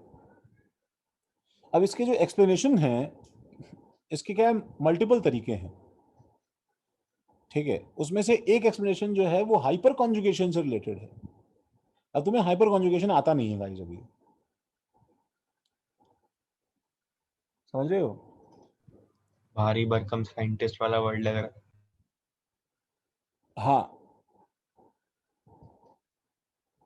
तो तुम्हें हाइपर कॉन्जुगेशन आता नहीं है तो प्रोबेबली या तो हम लोग हाइपर कॉन्जुगेशन पढ़ेंगे और फिर उसे ऑब्जर्व करेंगे, ठीक है। सर मतलब वो सिग्मा पाई मतलब सिग्मा ऑर्बिटल रेजोनेंस ऐसा कुछ। हाँ, एक्चुअली इसका बॉन्डिंग एंटी बॉन्डिंग जो है वो ऑर्बिटल्स ओवरलैप करके जो है इसमें डबल बॉन्ड कैरेक्टर ले आते हैं। जैसे हाइपर कॉन्जुगेशन में हम H प्लस को लूज करवा के डबल बॉन्ड बनाते हैं, वैसे इसमें भी हम H प्लस को लूज करवा के जो ये फ्लोरीन के सामने देखो ये वाले फ्लोरीन के सामने एक H आ गया है ना, हाँ और सर। और इस वाले फ्लोरीन के सामने भी एक H आ गया है। तो इन दोनों जगह से क्या है H प्लस लूज करके, ठीक है, ओवरलैप करके डबल बॉन्ड कैरेक्टर लाते हैं CC के बीच में, जिससे स्टेबिलिटी आती है। तो ये अभी बहुत ज्यादा वेलकम थॉट तो नहीं है, बट क्या चीज इंपॉर्टेंट है कि तुम्हें ये मालूम चले पहले कि ऐसा कुछ एक्सेप्शनल इशू है इसके अंदर, ठीक है। तो और इसके कौन से एग्जांपल्स हैं? अब और है इथिलीन ग्लाइकॉल। तो इथिलीन ग्लाइकॉल के अंदर तो क्या है कि भाई H बॉन्डिंग भी होती है। अच्छा, this is called ethylene glycol, इसका नाम ये सबने कॉपी किया ये? एक बार पहले बताओ, सबने लिख लिया इतना? Yes sir. सर 1,2 डाइमेथॉक्सी इथेन में भी होता है। हाँ होता है, जब मतलब यहाँ पे जब इलेक्ट्रोनेगेटिव बहुत ज्यादा इलेक्ट्रोनेगेटिव एलिमेंट्स आएंगे ना, F और F जैसे यहाँ पे है, यहाँ पे हाँ ऑक्सीजन हाँ अब याद आया, ऐसा ही था। तब भी होगा। हाँ ठीक है। ठीक है, इसको एक बार नोट कर लो। This also takes place in, ये भी नोट कर लो, CH2 OH और OH। ठीक है, इसका देखो इसका नाम है इथिलीन ग्लाइकॉल।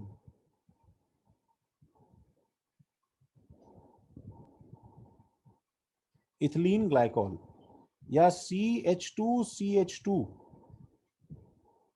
जैसे अभी तुमने ये CH2 F और F में देखा है ना, वैसे वैसे ये F और F हटा के OMe लगा दो।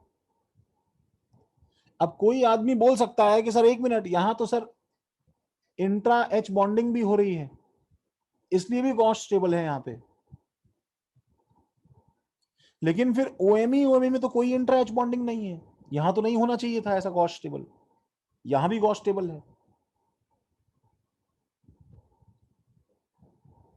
तो दिस इज बिकॉज कि जब भी यहाँ पे मेरे पास में बहुत ज्यादा इलेक्ट्रोनेगेटिव एलिमेंट्स आएंगे,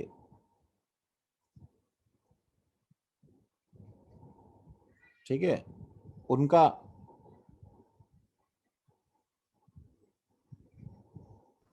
फिर तो ऐसे याद करना है कि सर O और F या NB?